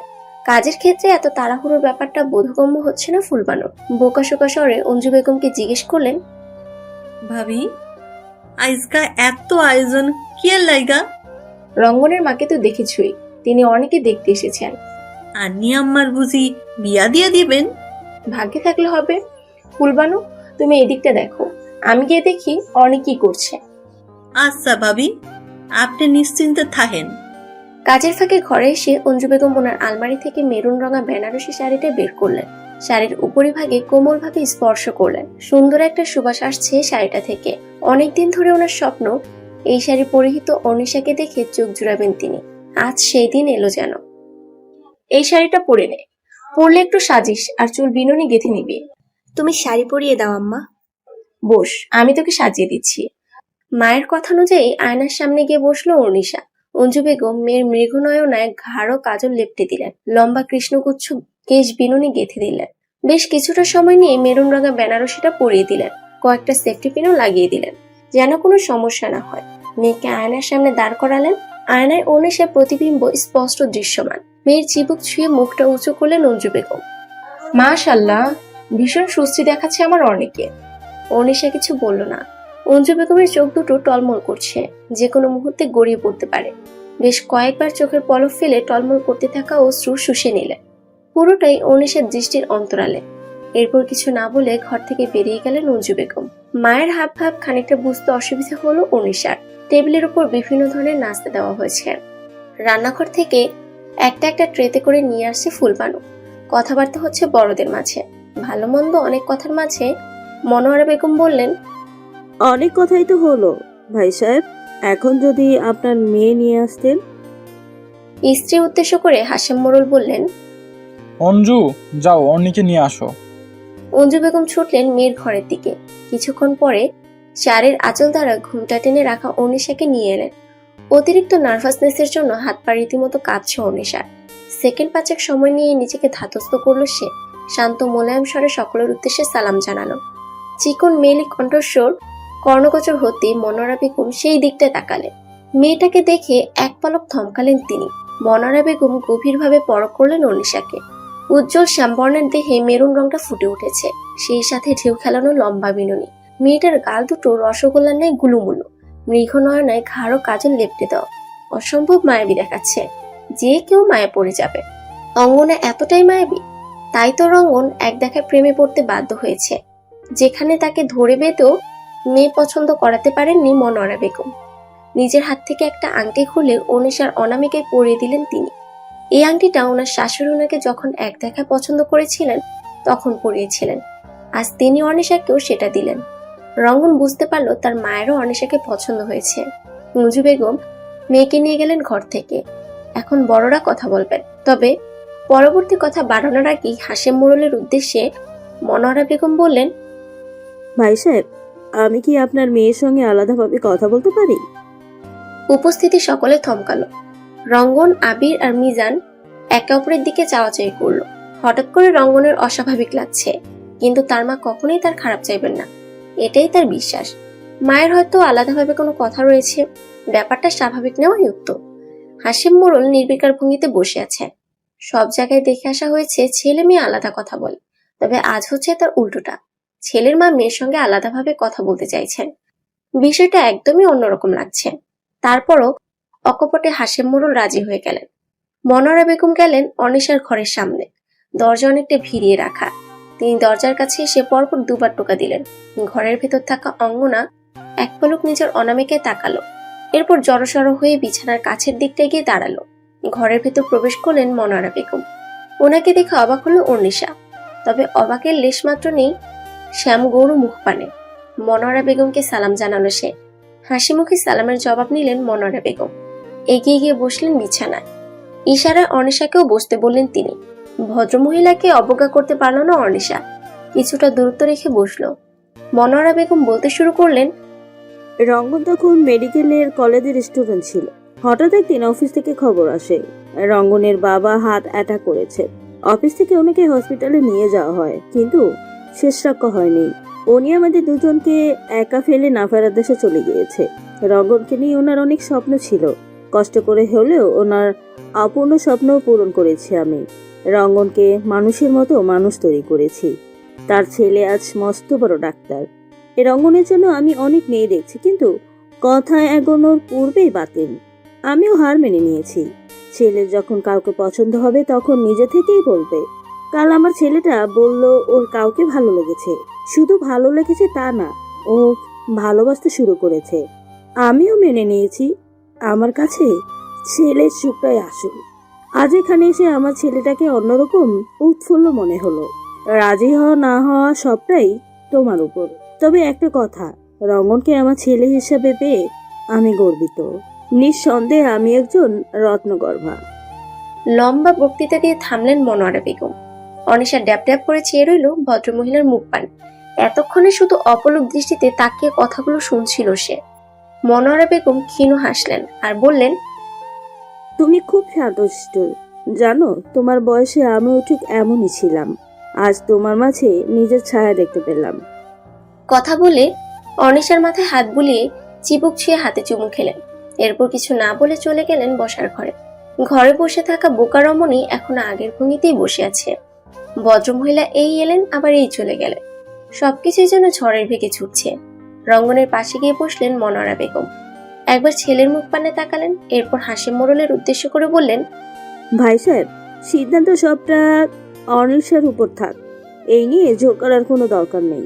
আমিও তো একজন মা, আমি বুঝি সন্তানের মনের খবর। মনোয়ারা বেগম বেরিয়ে আসার পরপরই অঞ্জু বেগম ঘরের ভিতরে ঢুকেছিলেন। সবকিছু এখন মেয়ের সিদ্ধান্তের উপর। মেয়ের সিদ্ধান্ত নেতিবাচক হলে হাসেম মোড়লকে এতগুলো মানুষের কাছে ছোট হতে হবে। দুশ্চিন্তায় মাথা ছিঁড়ে যাচ্ছে অঞ্জু বেগমের। তিনি দেখলেন অনিশা আয়নার সামনে দাঁড়িয়ে এক দৃষ্টে নিজেকে দেখে যাচ্ছে। পুতুল বউ লাগছে আজ তাকে। এমন সাজে তো কখনো দেখা হয়নি নিজেকে। কি হতে যাচ্ছে ওনার ধারণা নেই। অনিশার কাছে গিয়ে বললেন, মেয়ের মনের কথা বুঝতে এতটা অসুবিধা হবে না বা হতে পারে না। দেখ মা হয়ে জিজ্ঞেস করতে খানিকটা অস্বস্তি হচ্ছে আমার। তারপর জিজ্ঞেস করতে চাই, তুই রঙ্গনকে পছন্দ করিস তাই না? বেশি কথা না বাড়িয়ে অনিশা অকপটের সাদাসিধে জবাব দিল, আমার কোনো আপত্তি নেই আম্মা, তোমরা যা ভালো বুঝো। মেয়ের কথা সন্তুষ্ট হলেন অঞ্জু বেগম। মেয়ের ললাটে মমতাময় অস্ত্র ছোঁয়ালেন। এরপর বড় বড় পা ফেলে চলে গেলেন। আরক্তি ময়ূখের ছটা ছড়াচ্ছে। পুরো ঘরময় মলয় পবন দুদুল্যমান। শরীর শীতল করা হাওয়া। সোয়েটার পরার মতো শীত করছে না যদিও অনিশা তার গায়ে একটা পাতলা শাল জড়িয়ে রেখেছে। সেই যে ঘরে এসে বসেছিল আর বের হয়নি। এই একটা সপ্তাহে তার জীবনটা একটু একটু করে বদলেছে। হুট করে একটা মানুষের প্রতি আকস্মিকভাবে অনুভূতি তৈরি হলো। লোকটা হুট করে নিজের অনুভূতির বহিঃপ্রকাশ করলো। একাকি বলল ব্যাপারটা এত তাড়াতাড়ি বিয়ে অবধি গড়াতো না। কিন্তু লোকটা তো লোক সমাগমে কথাটা বলেছিল। গ্রামেও কথাটা অল্প সময় ছড়িয়ে পড়েছিল। রঙ্গনকে যে তার অপছন্দ এমনটাও না। নিজের মনের কথা শুনেই এত বড় সিদ্ধান্তটা নিয়েছে অনিশা। এতে খুব একটা আফসোস হচ্ছে না তার। হয়তো এটাই তার অদৃষ্টে ছিল। এক নতুন সম্পর্কে আজন্মকালের জন্য আবদ্ধ হয়ে গেল রঙ্গন অনিশা। দুটো মানুষ মিলিত হলো জীবন সঙ্গী নামক সম্পর্কে। দুটো পরিবার মিলিত হলো কুটুম্বিতা নামক সম্পর্কে। আমার বন্ধু হবে বৌমা। অতিথিশালায় যাওয়ার পূর্বে মনোয়ারা বেগম আবারও অনিশার সঙ্গে দেখা করতে এসেছেন। এসেই এহেন কথাটা বললেন তিনি। সহসা চমকালো অনিশা। জীবনে এই প্রথম শুনছে শাশুড়ি বন্ধুত্ব করতে এসেছে। কখনো এমন কথা শোনেনি বা শোনার ভাগ্য হয়নি তার। কম্পিত কণ্ঠে বলল, বন্ধু? কেন বন্ধু হতে পারি না? সারাদিন বাড়িতে আমি একাই পড়ে থাকি, একা সময় কাটে না। এখন আমার একটা সাথী হয়েছে। খুব শীঘ্রই তোমাকে আমি নিজের কাছে নিয়ে যাব। তোমাকে আমার ভারী পছন্দ হয়েছে বৌমা। অনিশা অবাকের থেকেও অবাক হলো। এমনও শাশুড়ি হবে হয়তো। এবার মনে হচ্ছে সে কোনো ভুল সিদ্ধান্ত নেয়নি। মুচকি হাসলো অনিশা। শাশুড়ি হিসেবে মনোয়ারা বেগমকে খুব পছন্দ হয়েছে তার। রাতের জন্য ভারী খাবার রান্না করা হচ্ছে। অঞ্জু বেগম প্রথমেই এক চুলায় গরু গোস্ত আর আরেক চুলায় পোলাও রান্না বসিয়ে দিয়েছেন। ফুলবানুকে দিয়েছেন মুরগি কাটতে। বেচারি সে কখন থেকে মুরগি কেটে যাচ্ছেন। 4টে মুরগি আনা হয়েছিল। মানুষও তো কম না। তারপরে বাড়ির খাবার কিছুটা বাড়তি করে রাধা হয়। ফুলবানু ওনার ছেলের জন্য বাটিতে করে খাবার নিয়ে যান। আজও তার অন্যথা হবে না। এখন শুধু মুরগির রোস্টটা রান্না করা বাকি আছে। সবজি আর মাছ ভাজা আগেই হয়ে গিয়েছিল। দুপুরে বাড়ির পেছন দিকের পুষ্করিণী থেকে বড় বড় মাছ তোলা হয়েছে। বাড়িতে কুটুম এসেছে বলে কথা। আতিথেয়তার অন্ত রাখবেন না হাশেম মোড়ল। বেশ অনেকগুলো বিকেল অতিবাহিত হয়েছে। কাবিন হবার পরের দিনই মনোয়ারা বেগম ঢাকা ফিরে গিয়েছেন। রঙ্গন সহ বাকিরাও ফিরে গিয়েছে। সামনে মাসের শেষের দিকে অনিশার উচ্চ মাধ্যমিক পরীক্ষা। এরপর দুজনের রিসেপশনের আয়োজন করা হবে। সেদিনই রেজিস্ট্রি ম্যারেজ হবে। মেয়ের বিয়ের অনুষ্ঠান নিয়ে অনেক স্বপ্ন হাশেম মোড়লের। পুরো গ্রাম দাওয়াত করে খাওয়াবেন তিনি। ওনার সিদ্ধান্তে কেউ দ্বিমত করেনি। বাড়িতে ওনার কথাই শেষ কথা। কাবিনের পর থেকে একদিনও রঙ্গনের সঙ্গে অনিশার যোগাযোগ হয়নি। তার তো ফোন নেই, যোগাযোগ করবে কি করে? আর রঙ্গন তো নিজ থেকেও তার সঙ্গে কথা বলতে চায়নি। একবারে কেন কথা বলবে সে? পরক্ষণে মনে হলো অনির বাচ্চা বেশি ভাব দেখাস না। নিজেকে শাসাতে লাগলো অনিশা। নিজেকে শাসাতে লাগলো অনিশা। আবার নিজেই আওড়ালো, অবশ্যই ভাব দেখাবো। আমি অভিমান করেছি, তার উচিত আমার মান ভাঙানো। আরো কত শত ভাবনা উকিতে অনিশার হৃদয় ও মস্তিষ্কে। একটু একটু করে সম্পর্কটাকে মেনে নিতে শুরু করেছে সে। পুরো কল্পনা জুড়ে এখন শুধুই রঙ্গন। লোকটা কি মায়া বাঁধলো তাকে? মানবিমানের মধ্যে দিন কেটে যাচ্ছে অনিশার। অন্যদিকে হসপিটালের ব্যস্ততায় অনিশার সঙ্গে কথা বলার সময় হয়ে উঠছে না রঙ্গনের। সময় তো অজুহাত। রঙ্গন তো অনিশাকে সময় দিচ্ছে সবকিছু মানিয়ে নেওয়ার। বিয়েটা যেভাবে হুট করে হয়ে গেল, এখন অনিশার উচিত নিজেকে সময় দেওয়া। রঙ্গন পরক্ষণে ভাবলো একটা ছোটখাটো সারপ্রাইজ দিলে কেমন হয়। যেই ভাবা সেই কাজ।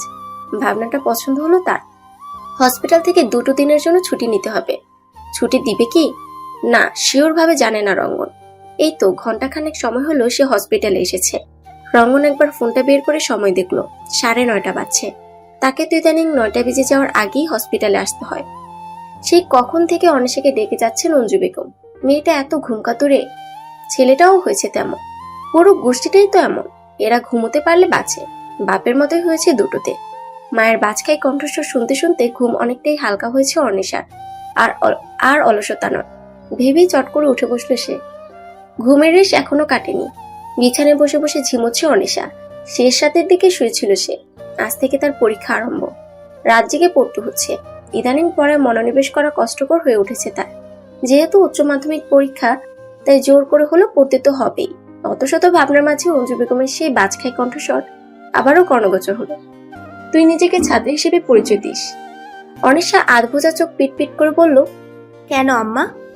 10টা বাজতে চললো আর তুই কুম্ভকর্ণের মতো পড়ে পড়ে ঘুমোচ্ছিস? ভারী কণ্ঠে অনিশা বলল। তুমি আমাকে আগে ডাকতে পারলে না? বেজায় বিরক্ত হলেন অঞ্জু বেগম। অনিশার গায়ের উপর থেকে লেপটা সরিয়ে দিয়ে বললেন, বেশি কথা নয়, উঠে তাড়াতাড়ি তৈরি হ, আমি নাস্তা বেড়ে রাখছি। অনিশার প্রত্যুত্তরে আশা করলেন না অঞ্জু বেগম। দ্রুত পায়ে ঘর ত্যাগ করলেন। অনিশা সময় নষ্ট করলো না। তাড়াতাড়ি উঠে ফ্রেশ হয়ে এলো। সাদা কলেজ ড্রেস গায়ে জড়িয়ে নিল।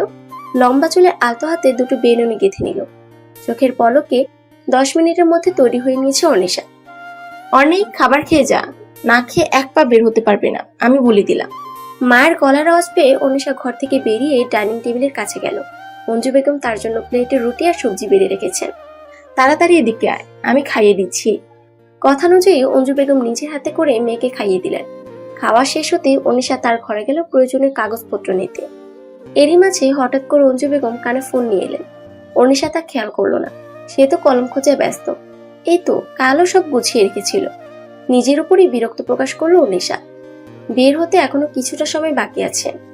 আজ প্রথম দিন, তাই হাশেম মোড়ল তাকে কলেজে দিয়ে আসবেন। সিট পড়েছে সদরের দিকে। মেয়ের কোনো হেলদোল নেই দেখে অঞ্জু বেগম বললেন, তোর নতুন বন্ধু কল দিয়েছে। আমার কোন নতুন বন্ধু আবার কল করলো? বোকা মেয়ে, তোর শাশুড়ি। হকচকিয়ে গেল অনিশা। চোখ ছোট ছোট করে মায়ের দিকে তাকিয়ে বলল, আগে বলবে তো?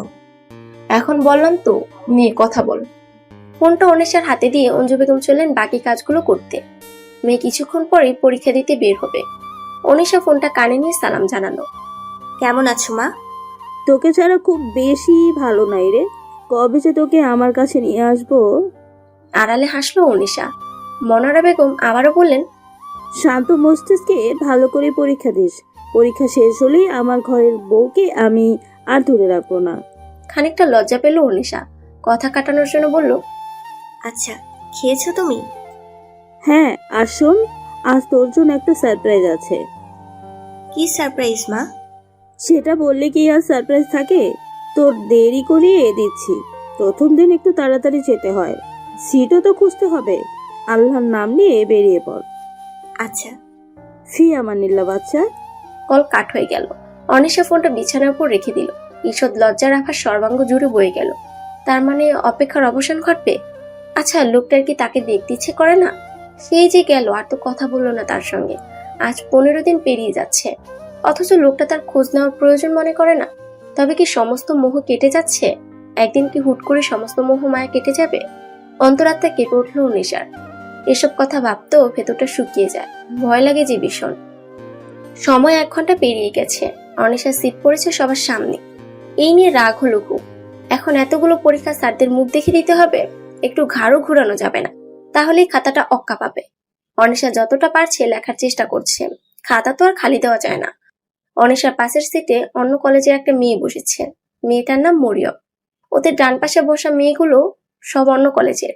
মাইশা বসেছে অনিশার পেছনের সিটে, আর তার পেছনে রুমি। দুজনে অতি সাবধানে একে অপরের খাতা দেখাদেখি করে লিখছে। পেছনের সিটে বসা আন্নি মেয়েটা বারবার মৃদু স্বরে ডাকছে মাইশাকে। আজ ইংরেজি পরীক্ষা, প্রশ্ন খানিকটা কঠিন এসেছে বই কি। মাইশার হাব ভাব দেখে মনে হচ্ছে সে সবই পারে। রুমি আহ্লাদে গদগদ সুরে বলল, ময়না, আমাকে 4 নম্বর প্রশ্নের উত্তরটা দেখা। এবার যেন একটু সাহস পেল আন্নি। সেও তাল মিলিয়ে বলল, আমাকে একটু দেখা না ময়না। এ কথা শুনে অনিশা হালকা ঘাড় ঘুরিয়ে আন্নিকে দেখল।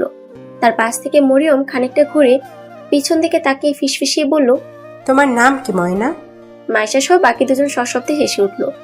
এদের হাসির চোটে বোকা বনে গেল মরিয়ম। অনিশা বেজায় বিরক্ত হলো। হুট করে এক্সাম হলে গার্ডে থাকা শিক্ষক রেগে গেলেন। চেঁচিয়ে বললেন, সাইলেন্স। কেঁপে উঠল সকলে। এরপর আর কেউ টুটা শব্দ পর্যন্ত করেনি। আরো 2 ঘন্টা খুব তাড়াতাড়ি যেন পেরিয়ে গেল। আজকে পরীক্ষা খুব ভালোই হয়েছে। শেষ সময়ে এসে ওরা একে অপরকে সাহায্য করেছে। মাইশা আর রুমিও সাহায্য করেছে। এদের দুটোর সাথে খুব ভালো সখ্য কখনোই ছিল না, আর না ওদের তরফ থেকে ছিল। তবে আজ অনিশা এক অন্যরূপ দেখলো ওদের। নতুন বন্ধুত্বের মানে খুঁজে পেল। অপর সারি থেকে অন্য কলেজের একটা মেয়ে টুকলি করছিল। ধরা পড়ে যাওয়ার ভয়ে সেই মেয়েটা অনিশার পায়ের কাছে কাগজটা ছুঁড়ে মারে। গার্ডে থাকা 2 জন শিক্ষকের কাছে ব্যাপারটা দৃষ্টিগোচর হলো। দুজনেই এগিয়ে এলেন অনিশার কাছে। একজন অনিশা থেকে খাতাটা নিয়ে নিলেন, আরেকজন কাগজটা অন্য পরীক্ষার্থীকে দিয়ে তুলিয়ে নিলেন। অনিশা কিছুই বুঝতে পারল না। মাইশা পেছন থেকে দাঁড়িয়ে বলল, স্যার, আমাদের বান্ধবী কিছু করেনি, টুকলি করেছে ওই মেয়েটা। ডান হাতে তর্জনী টুকলি করা মেয়েটাকে ইঙ্গিত করলো। সবাই সেই মেয়েটার দিকে তাকালো। রুমিও পেছন থেকে বলল, স্যার, আমরা দেখেছি ওই মেয়েটাকে কাগজটা ছুঁড়ে ফেলে দিতে। আপনি চাইলে ওই মেয়ের খাতা চেক করে দেখুন। সব চুপ করে দেখছিল অনিশা। কিছুটা আবেগপ্রবণ হয়ে গিয়েছিল সে। এর প্রথম মাইশা আর রুমির দ্বিতীয় কোনো রূপ দেখছে সে। ওদের সম্পর্ক তো তেল আর জল ছিল। মাধবীর পর আর কখনো কারোর সাথে বন্ধুত্ব হয়ে ওঠেনি তার।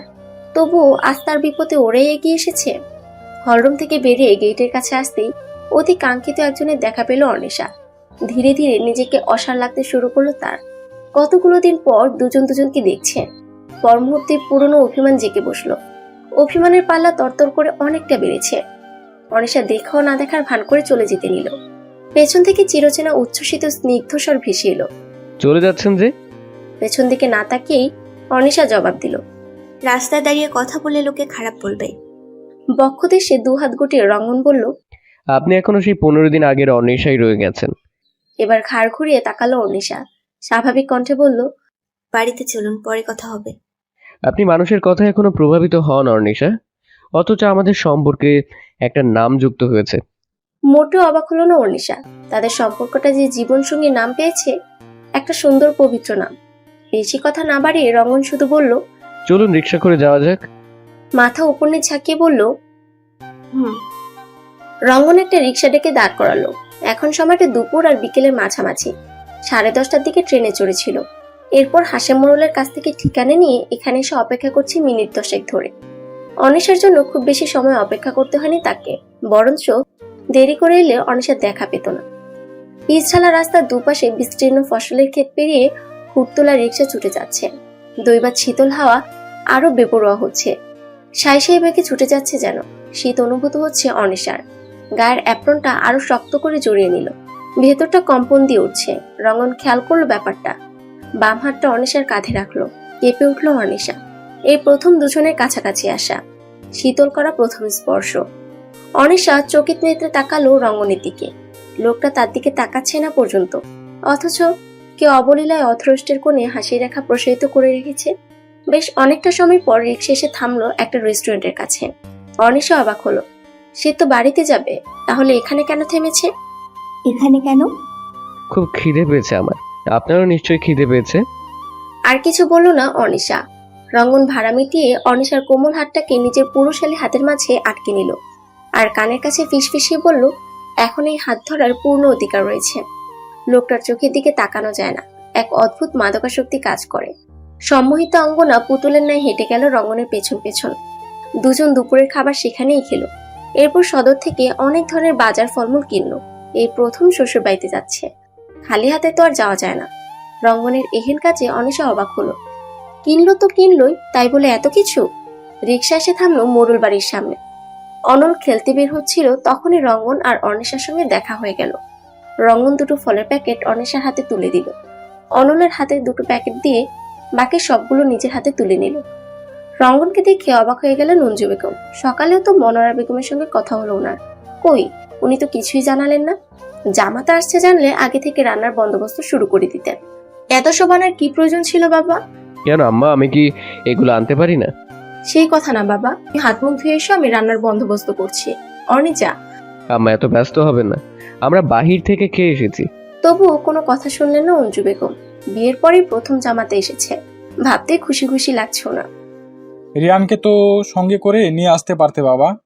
আসলে আব্বা, রঙ্গন বলতে পারছে না যে সে তার বউকে দেখতে এসেছে, যদিও সে তার মাকে জানিয়েছিল, সঙ্গে করে নিয়েও আসতে চেয়েছিল, কিন্তু মনোয়ারা বেগম রাজি হলেন না। তবে তিনি কড়া নির্দেশ দিয়েছেন, বিয়ের পর এই প্রথম শ্বশুর বাড়ি যাচ্ছে, সঙ্গে করে যেন বাজার ফলমূল কিনে নিয়ে যায়। রঙ্গন তার মায়ের কথা অক্ষরে অক্ষরে পালন করেছে। এমনিতেও সে নিতুই। হাসিম মোড়লের পাতে আরেকটু গোস্তের তরকারি দিয়ে অঞ্জু বেগম বললেন, আহা, তুমি খাওয়ার সময় কথা বলবে, ছেলেটাকে খেতে দাও। জামাইকে আরও তরকারি দাও অঞ্জু। অঞ্জু বেগম আরো তরকারি তুলে দিলেন রঙ্গনের পাতে। রাতে ভরপেট খাওয়া হয়ে গিয়েছে। অল্প খেয়ে অনিশা অন্যমনস্কা হয়ে সবার কাণ্ড কারখানা দেখে যাচ্ছে। রঙ্গনকে খাইয়েই যাচ্ছে। বেচারা ভদ্রতার খাতিরে কিছু বলতেও পারছে না। অনিশা তার মাকে দেখছে, জামাইকে পেয়ে মেয়েকেই ভুলে গেলেন, তাকাচ্ছেন না পর্যন্ত। অনল আর অনিশা একবার চাওয়াচাই করলো, ইশারায় দুজন দুজনকে কিছু ইঙ্গিত দিল। খাওয়ার পর্ব শেষ হলেই হাসে মুরল হাঁটতে বের হলেন, সঙ্গে করে রঙ্গনকেও নিয়ে গিয়েছেন তিনি। এদিকে অনিশা হাতে হাতে সাহায্য করে দিচ্ছে তার আম্মাকে। অনেকগুলো এঁটে প্লেট জমেছে। অনিশা ধুয়ে দিতে চাইলে অঞ্জু বেগম বারণ করে দিলেন, এই ঠান্ডার মাঝে পানি ধরতে হবে না বলে দিলেন। মায়ের কথা শুনতে ইচ্ছে হলো না তার, জোর করে কয়েকটা বাসন ধুয়ে দিল। অঞ্জু বেগম টেবিলের উপরটা পরিষ্কার করে এসে দেখলেন ওনার নাছরবান্দা মেয়ে অর্ধেক বাসন ধুয়ে ফেলেছে। সর্দি লাগলে কি করবি? ওষুধ খেয়ে নেওয়া যাবে আম্মা, তুমি গিয়ে বিশ্রাম করো। মেয়েকে কাজ করতে দিয়ে আমি বিশ্রাম করব? বিয়ে দিয়েছি বলে বড় হয়ে গিয়েছিস না? মায়ের এহেন কথা শুনে খানিকটা লজ্জা অনুভূত হলো অনিশার। ধ্যাত আম্মা, কি যে বলো না। কাজ শেষ করে ঘরে এসেছে অনিশা। এখন ঘড়িতে 9টা বাজছে, একটু পড়ে নেওয়া যাক। রঙ্গন এখনো আসেনি। হাসিম মোড়লের সঙ্গে বের হয়েছে, আধ ঘন্টা পেরিয়েছে। অনিশা বাংলা বই নিয়ে বসলো। পরশু বাংলা প্রথম পরীক্ষা, এখন শুধু রিভাইজ দেবার পালা। বইয়ের পাতায় বেশ কয়েকবার চোখ ভুলালো। সময় অনেকটা হয়েছে। রঙ্গন উঠোনে দাঁড়িয়ে মনোয়ারা বেগমের সঙ্গে কথা বলছে। মাকে একা রেখে এসে তার এভাবে ভালো লাগছে না। এই তো কাল বিকেলের দিকে রওনা দিবেন। আজ রঙ্গন আর অনিশা একই ঘরে শোবে। হঠাৎ করে একজন পুরুষের সঙ্গে রুম শেয়ার করতে কিছুটা অস্বস্তি হচ্ছে তার। মায়ের কাছে কথাটা বলতেও লজ্জা করছে তার, তাই তো মুখ বুঝে সহ্য করে নিচ্ছে। অনিশা কিছু কি ভাবছেন? তবুও ভাবনার ঘুর কাটলো না। অনিশা অনিমেষ চেয়ে রইল জানালার বাহিরে। রাত অনেক হয়েছে, কিন্তু তার চোখে ঘুম নেই। ও দূরে শিয়ালের হাঁক ভেসে আসছে। ওদেরও বুঝি শীত করছে। শীতকালে এদের হাঁক ডাকের উৎপত্তি হয় কই? গরমকালে তো এদের অস্তিত্বই টের পাওয়া যায় না। রঙ্গন গিয়ে দাঁড়ালো অনিশার পাশে, কাঁধে হাত রেখে বলল, ঘুমোবেন না? কেঁপে উঠলো অনিশা। ভাবনার ঘোর কাটতে আমতামতা করে বলল, আমি ঘরে আছি বলে কি আপনার অসুবিধা হচ্ছে? একটু থেমে রঙ্গন আবারও বলল, তাহলে আমি অতিথিশালায় চলে যাই। অকপটে শান্ত মোলায়েম স্বরে জবাব এলো, প্লিজ যাবেন না। রঙ্গন প্রত্যুত্তর করলো না। চুপটি করে চেয়ে রইল রমণীর সুশ্রী পানে। জ্যোৎস্নাময় নীলসা আধারিয়ার কাঙ্ক্ষিত রমণীকে অভিলাষিনী ঠেকছে। অনিশা তার গায়ে জড়িয়ে রাখা শালটাকে আরো সন্তর্পণে আগলে নিল। দুজনে সেই একই ভঙ্গিতে দাঁড়িয়ে আছে। জানালার দুয়ার অতিক্রম করে হিমশীতল হাওয়া অতিবাহিত হচ্ছে। শীত যেন আরো তরতর করে বাড়ছে। অনিশা এবার পুরো দৃষ্টিতে রঙ্গনকে দেখল। লোকটা কি শীত অনুভূত হচ্ছে না? ধূসরঙা পাতলা একটা গেঞ্জি পরে রয়েছে। অনিশা শশব্যস্ত কণ্ঠস্বরে বলল, আপনার কি শীত করে না? না, আপনার করছে বুঝি?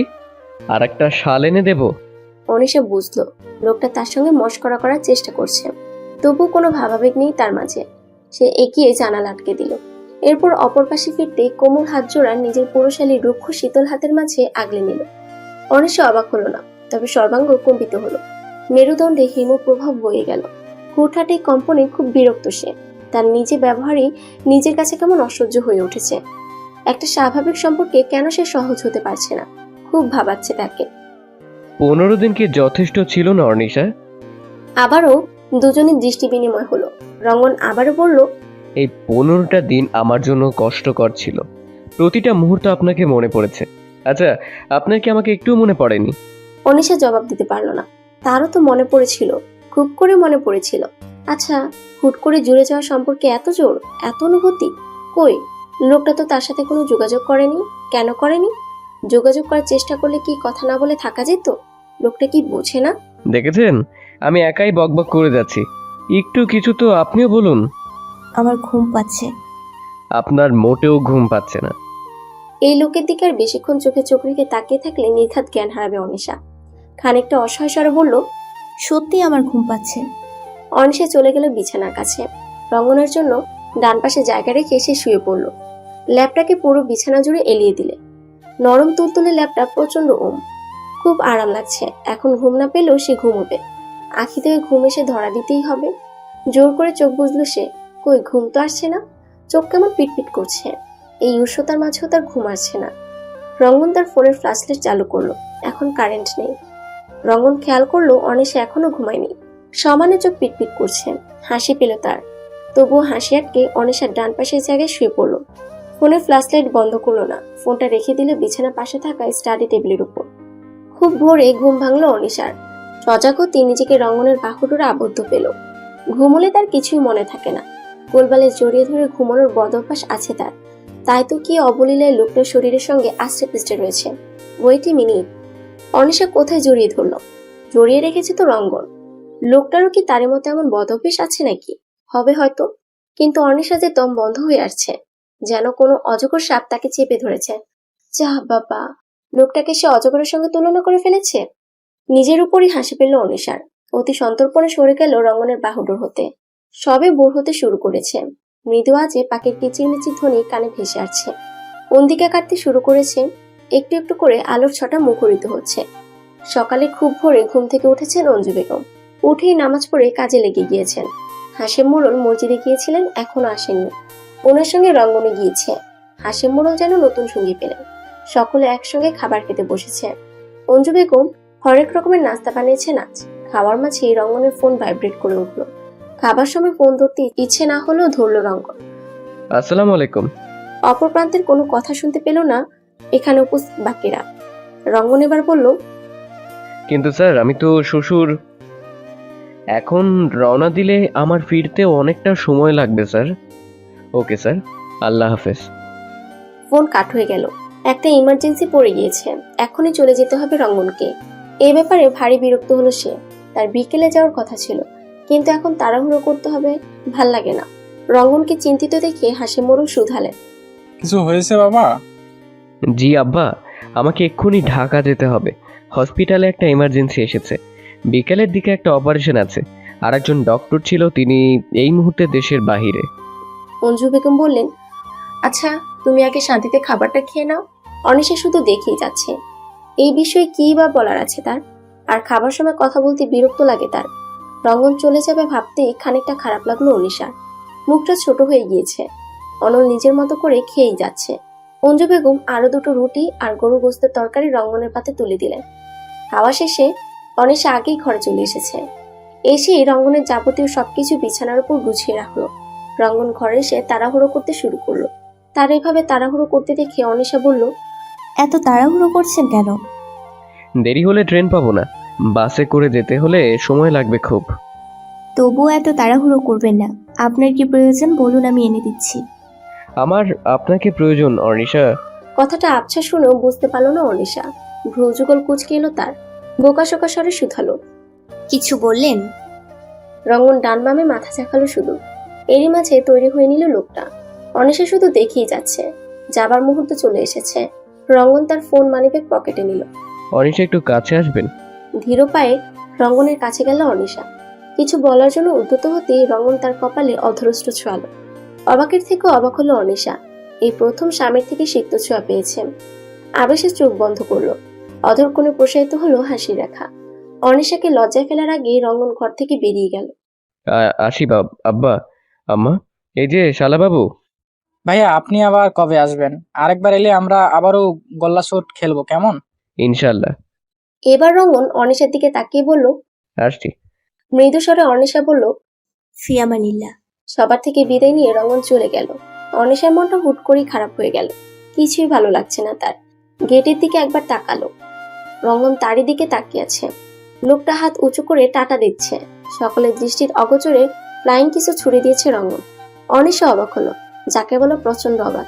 নির্বাক, নিস্তব্ধ, নিঃসার, হতভম্ব এক রমণীর দেখা পেল রঙ্গন।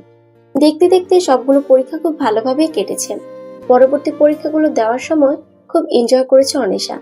মাইশা, রুমি, আন্নি, মরিয়ম এদের সঙ্গে বেশ ভালো বন্ধুত্ব হয়েছে তার। মাঝে মাঝে আফসোস হয় এই বন্ধুত্ব কেন আগে হয়নি। আর তো কয়েকটা দিন, তারপর তো শহরে চলে যেতে হবে তাকে। ইতিমধ্যে সমস্ত আয়োজন শুরু হয়ে গিয়েছে। গ্রামের বেশিরভাগ মানুষকে আমন্ত্রণ করা হয়ে গিয়েছে। অনিশার দাদু বাড়ির অবশিষ্ট কেউ নেই।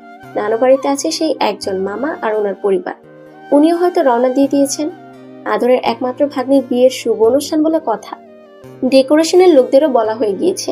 একটা বড় গরু কেনা হয়েছে। এই তো সেদিন মনোরা বেগম এসেছিলেন রিসেপশন নিয়ে কথা বলার জন্য। শুক্রবারে এখানে বিয়ের আয়োজন আর রবিবার রঙ্গনদের ফ্ল্যাটে ছোটখাটো আয়োজন করা হবে।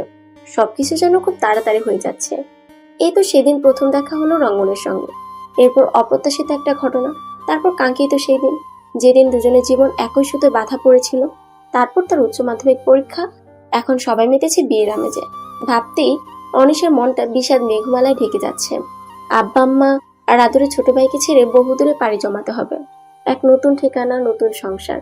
অঞ্জু বেগম সবসময় চাইতেন ওনার মেয়ের যেন কাছে পিঠে কোথাও বিয়ে হয়, কিন্তু ভাগ্যে বুঝি অন্য কিছু ছিল। মেয়েকে চোখের আড়াল করতে ওনার বুক কেঁপে ওঠে। তবুও তিনি অপারগ। মেয়ে হয়েছে, শ্বশুর বাড়িতে একদিন যেতেই হবে। এই সত্যিটা তো আর এড়িয়ে যাওয়া যায় না। সত্যিটা যতই তিক্ত হোক, তা হজম করতেই হয়। এই সত্যিটা তো তিক্ত না। নতুন জীবন, নতুন কিছু আশা, নতুন দিনের সূচনা। মোড়ল বাড়িতে উৎসব মেতে উঠেছে। বাড়ির বড় মেয়ের বিয়ে আজ। সকাল থেকেই আয়োজনের শেষ নেই। বড় হাঁড়িতে করে গরুর গোশত দিয়ে ভোনা খিচুড়ি রান্না হয়েছে। সবকিছুই মেহমানদের জন্য। কাল থেকেই অতিথি আপ্যায়নের অন্ত রাখছেন না হাশেম মোড়ল। কতদিনের লালিত স্বপ্ন ওনার। খুব ব্যস্ত সময় কাটছে হাশেম মোড়লের। পরিবারকে সময় দিতে পারছে না খুব একটা। এদিকে রাতে দেরি করে ঘুমানোর ফলে এখনো পড়ে পড়ে ঘুমোচ্ছে অনিশা। ব্যাপারটা এমন হয়েছে যে যার বিয়ে তার হুঁশ নেই, পাড়াপড়শির ঘুম নেই। অনেক রাত অব্দি দুজনের প্রণয়ালাপ হয়েছে, তাই বেশ রাত অব্দি জেগেছিল অনিশা। এই কদিনে বেশ ভাব জমেছে দুজনের। দুজন দুজনকে এখনো ভালোবাসার কথাটা বলতে পারেনি। অনিশা লজ্জা বলতে পারছে না। অন্যদিকে রঙ্গনও খানিকটা লজ্জা অভিভূত। অঞ্জু বেগম মেয়েকে ডাকতে এসে দেখলেন ওনার মেয়ে এখনো পড়ে পড়ে ঘুমোচ্ছে। গালে নিয়ে খানিকটা হাসলেন তিনি। সন্তর্পণে মেয়ের সমীপে গিয়ে বসলেন। আলতোভাবে মেয়ের মাথায় হাত বুলিয়ে দিলেন। কোন রকম ভাবাবেগ নেই অনিশার মাঝে। সে আরামসে গায়ে লেপ মুড়ি দিয়ে ঘুমোচ্ছে। অঞ্জু বেগম আবছা স্বরে ডাকতে শুরু করলেন। কয়েক পল পরে ঘুম কিছুটা হালকা হলো অনিশার। চোখ পিটপিট করে মায়াময়ী মানবীকে দেখে গালে নিয়ে হেসে দিল। শুয়ে থেকে আড়মোড়া ভাঙলো। হাই তুলতে তুলতে উঠে বসলো। অঞ্জু বেগম বললেন, ঘুম ভাঙলো তাহলে? আরেকবার আড়মোড়া ভেঙে অনিশা বলল, অঞ্জু বেগম ল্যাব গুছাতে শুরু করলেন। আজ থেকে এই ঘরটা ফাঁকা হয়ে যাবে। মেয়েটা যে নিজের আপন ঠিকানায় চলে যাবে। অনিশা কলঘরে যেতে যেতে বলল, খুব খিদে পেয়েছে আম্মা, নাস্তা কি বানিয়েছো? গরুর গোশতের খিচুড়ি, তোকে এনে দিই? তোমার হাতে ভর্তা মাখা নিয়ে ভাত খেতে ইচ্ছে করছে। মেয়ের আবদারে চোখ টলমল করে উঠছে। কতদিন পর মেয়েটা আবদার করলো। এই তো সন্ধে হবার আগে মেয়েটা চলে যাবে। বিদায়ের কথা মনে হতে বুকটা হু হু করে উঠলো। আমি এক্ষুনি করে নিয়ে আসছি, গরম ভাত দিয়ে খাইয়ে দেবো তোকে। অনিশা ঘাড়কাত করে সায় জানালো। অনুষ্ঠানের আমেজে মোড়ল বাড়ি আজ আলোকিত। গ্রামবাসী সাদরে আমন্ত্রিত। সাদা ধবধবে পাঞ্জাবি পরিহিত হাশেম মোড়ল অতিথি আপ্যায়নে ব্যস্ত। লাল রঙের বেনারসিতে নববধূ রূপে অনিশা বিছানার উপর চুপটি করে বসে আছে। তাকে মাইশা রুমে এসে সাজিয়ে দিয়েছে। উঠোনে রঙিন প্যান্ডেল টানানো হয়েছে। সবটাই করছে ডেকোরেশনের লোকেরা। আমন্ত্রিত সকলকে খেতে দেওয়া হয়েছে। খাওয়ার পর্ব সবই শুরু হয়েছে। অনিশার বান্ধবীরা খুব সেজেগুজে এসেছে। এসেই ফটাফট নববধূর সঙ্গে সেলফি তুলছে। বরযাত্রী এখন এসে পৌঁছায়নি, রওনা দিয়েছে অনেকটা সময় হয়েছে। হাসিম মোড়ল ফোন করে খবর নিয়েছিলেন। কাজের ফাঁকে অঞ্জু বেগম এসে মেয়ের সঙ্গে খানিকটা সময় কাটিয়ে নিয়েছেন। এরই মাঝে কান্নার এক পর্ব অতিবাহিত হয়েছে। হাসিম মোড়ল মেয়ের চোখে চোখ রাখতে পারছেন না, পাছেই না তিনি কান্না করে দেন। কিন্তু পুরুষ মানুষের যে কান্না করতে নেই, মেয়ের জন্য যে ওনারও বুকটা ফেটে যাচ্ছে। বিদায়ের পালা এই তো শুরু। ইতিমধ্যেই গলা ঝেড়ে কান্না জুড়ে দিয়েছেন অঞ্জু বেগম। মেয়েটা ওনার বড্ড আদরে, খুব শখের। বাপের বাড়ি ছেড়ে বহুদূর চলে যাচ্ছে, ভাবতেই বুকটা ফেটে যাচ্ছে ওনার।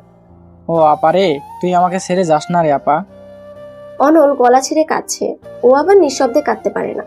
ছোটবেলায় যখন আম্মা তাকে মারতো, তখনও এভাবেই কান্না জুড়ে দিত। আজও তার অন্যথা হলো না। সমস্ত বাড়ি জুড়ে মানুষ, সবাই অনলের দিকে তাকিয়ে আছে। অনিশার মামি এসে সামনে নিলেন অনলকে। হাসিম মোড়ল যথাসম্ভব নিজেকে স্বাভাবিক রাখার চেষ্টা করছেন, অথচ তিনি তো বাবা, কি করে সন্তানকে নিজে থেকে আলাদা করবেন? শত কষ্ট হলেও ওনাকে তা পারতেই হবে। হাসিম মোড়ল অনিশার হাতটা রঙ্গনের হাতে তুলে দিয়ে বললেন, যোগ্য একজনের হাতেই আমি আমার মেয়েকে তুলে দিচ্ছি। আমি জানি তুমি আমার থেকেও ভালো খেয়াল রাখবে। হাসিম মোড়লকে আশ্বাস দিয়ে রঙ্গন বলল, আপনি চিন্তা করবেন না আব্বা, আমি কখনো ওনাকে কষ্ট দেব না। নিজের সর্বস্ব দিয়ে ওনার খেয়াল রাখবো। তুমি আমাকে চিন্তা মুক্ত করলে বাবা। অঞ্জু বেগম ক্রন্দন অবস্থায় মনোরা বেগমের কাছে গিয়ে হাত ধরে বললেন, আমার মেয়েটা এখনো ছোট, কোনো ভুল করলে মা হয়ে ক্ষমা করে দিয়ে না আপা। আপনি চিন্তা করবেন না আপা, অনিশা তো আমারও মেয়ে। তার উপর থেকে আমি আমার বন্ধু বানিয়েছি। ওর অযত্ন হবে না কখনো। আপনাদের যখন মন চাইবে মেয়েকে গিয়ে দেখে আসবেন। মাগরিবের নামাজ আদায় করে অনিশাকে নিয়ে সবাই রওনা হলো। মেয়েটা নিঃশব্দে কেঁদে যাচ্ছে। পরিবার পরিজন ছেড়ে এক নতুন পরিবেশে যাচ্ছে অনিশা। হাসিম মোড়ল যোগ্য লোকের কাছে মেয়েকে দিতে পেরে নিশ্চিন্ত। মেয়ে যে সুখে থাকবে তা ওনার অজানা নয়, কিন্তু মেয়েকে পরের ঘরে পাঠাতে গিয়ে বুক কেঁপে ওঠে একজন অসহায় বাবার। কিন্তু এটাই যে সমাজের নির্মম নিয়ম। এরপর ট্রেনের জন্য অপেক্ষা করতে হয়েছে কিছুটা সময়। এখান থেকে বাসে করে গেলে জ্যামে পড়া মাস্ট। ট্রেন ছেড়েছে 7টায়, পৌঁছাতে গিয়ে সময় লেগেছে 3 ঘন্টা। আবির আর মিজানের পরিবার সমেত এসেছে রঙ্গনদের ফ্ল্যাটে। এখনো কিছু রিচুয়ালস বাকি আছে, সবাই মিলে হাতে হাতে করলে খুব তাড়াতাড়ি হয়ে যাবে।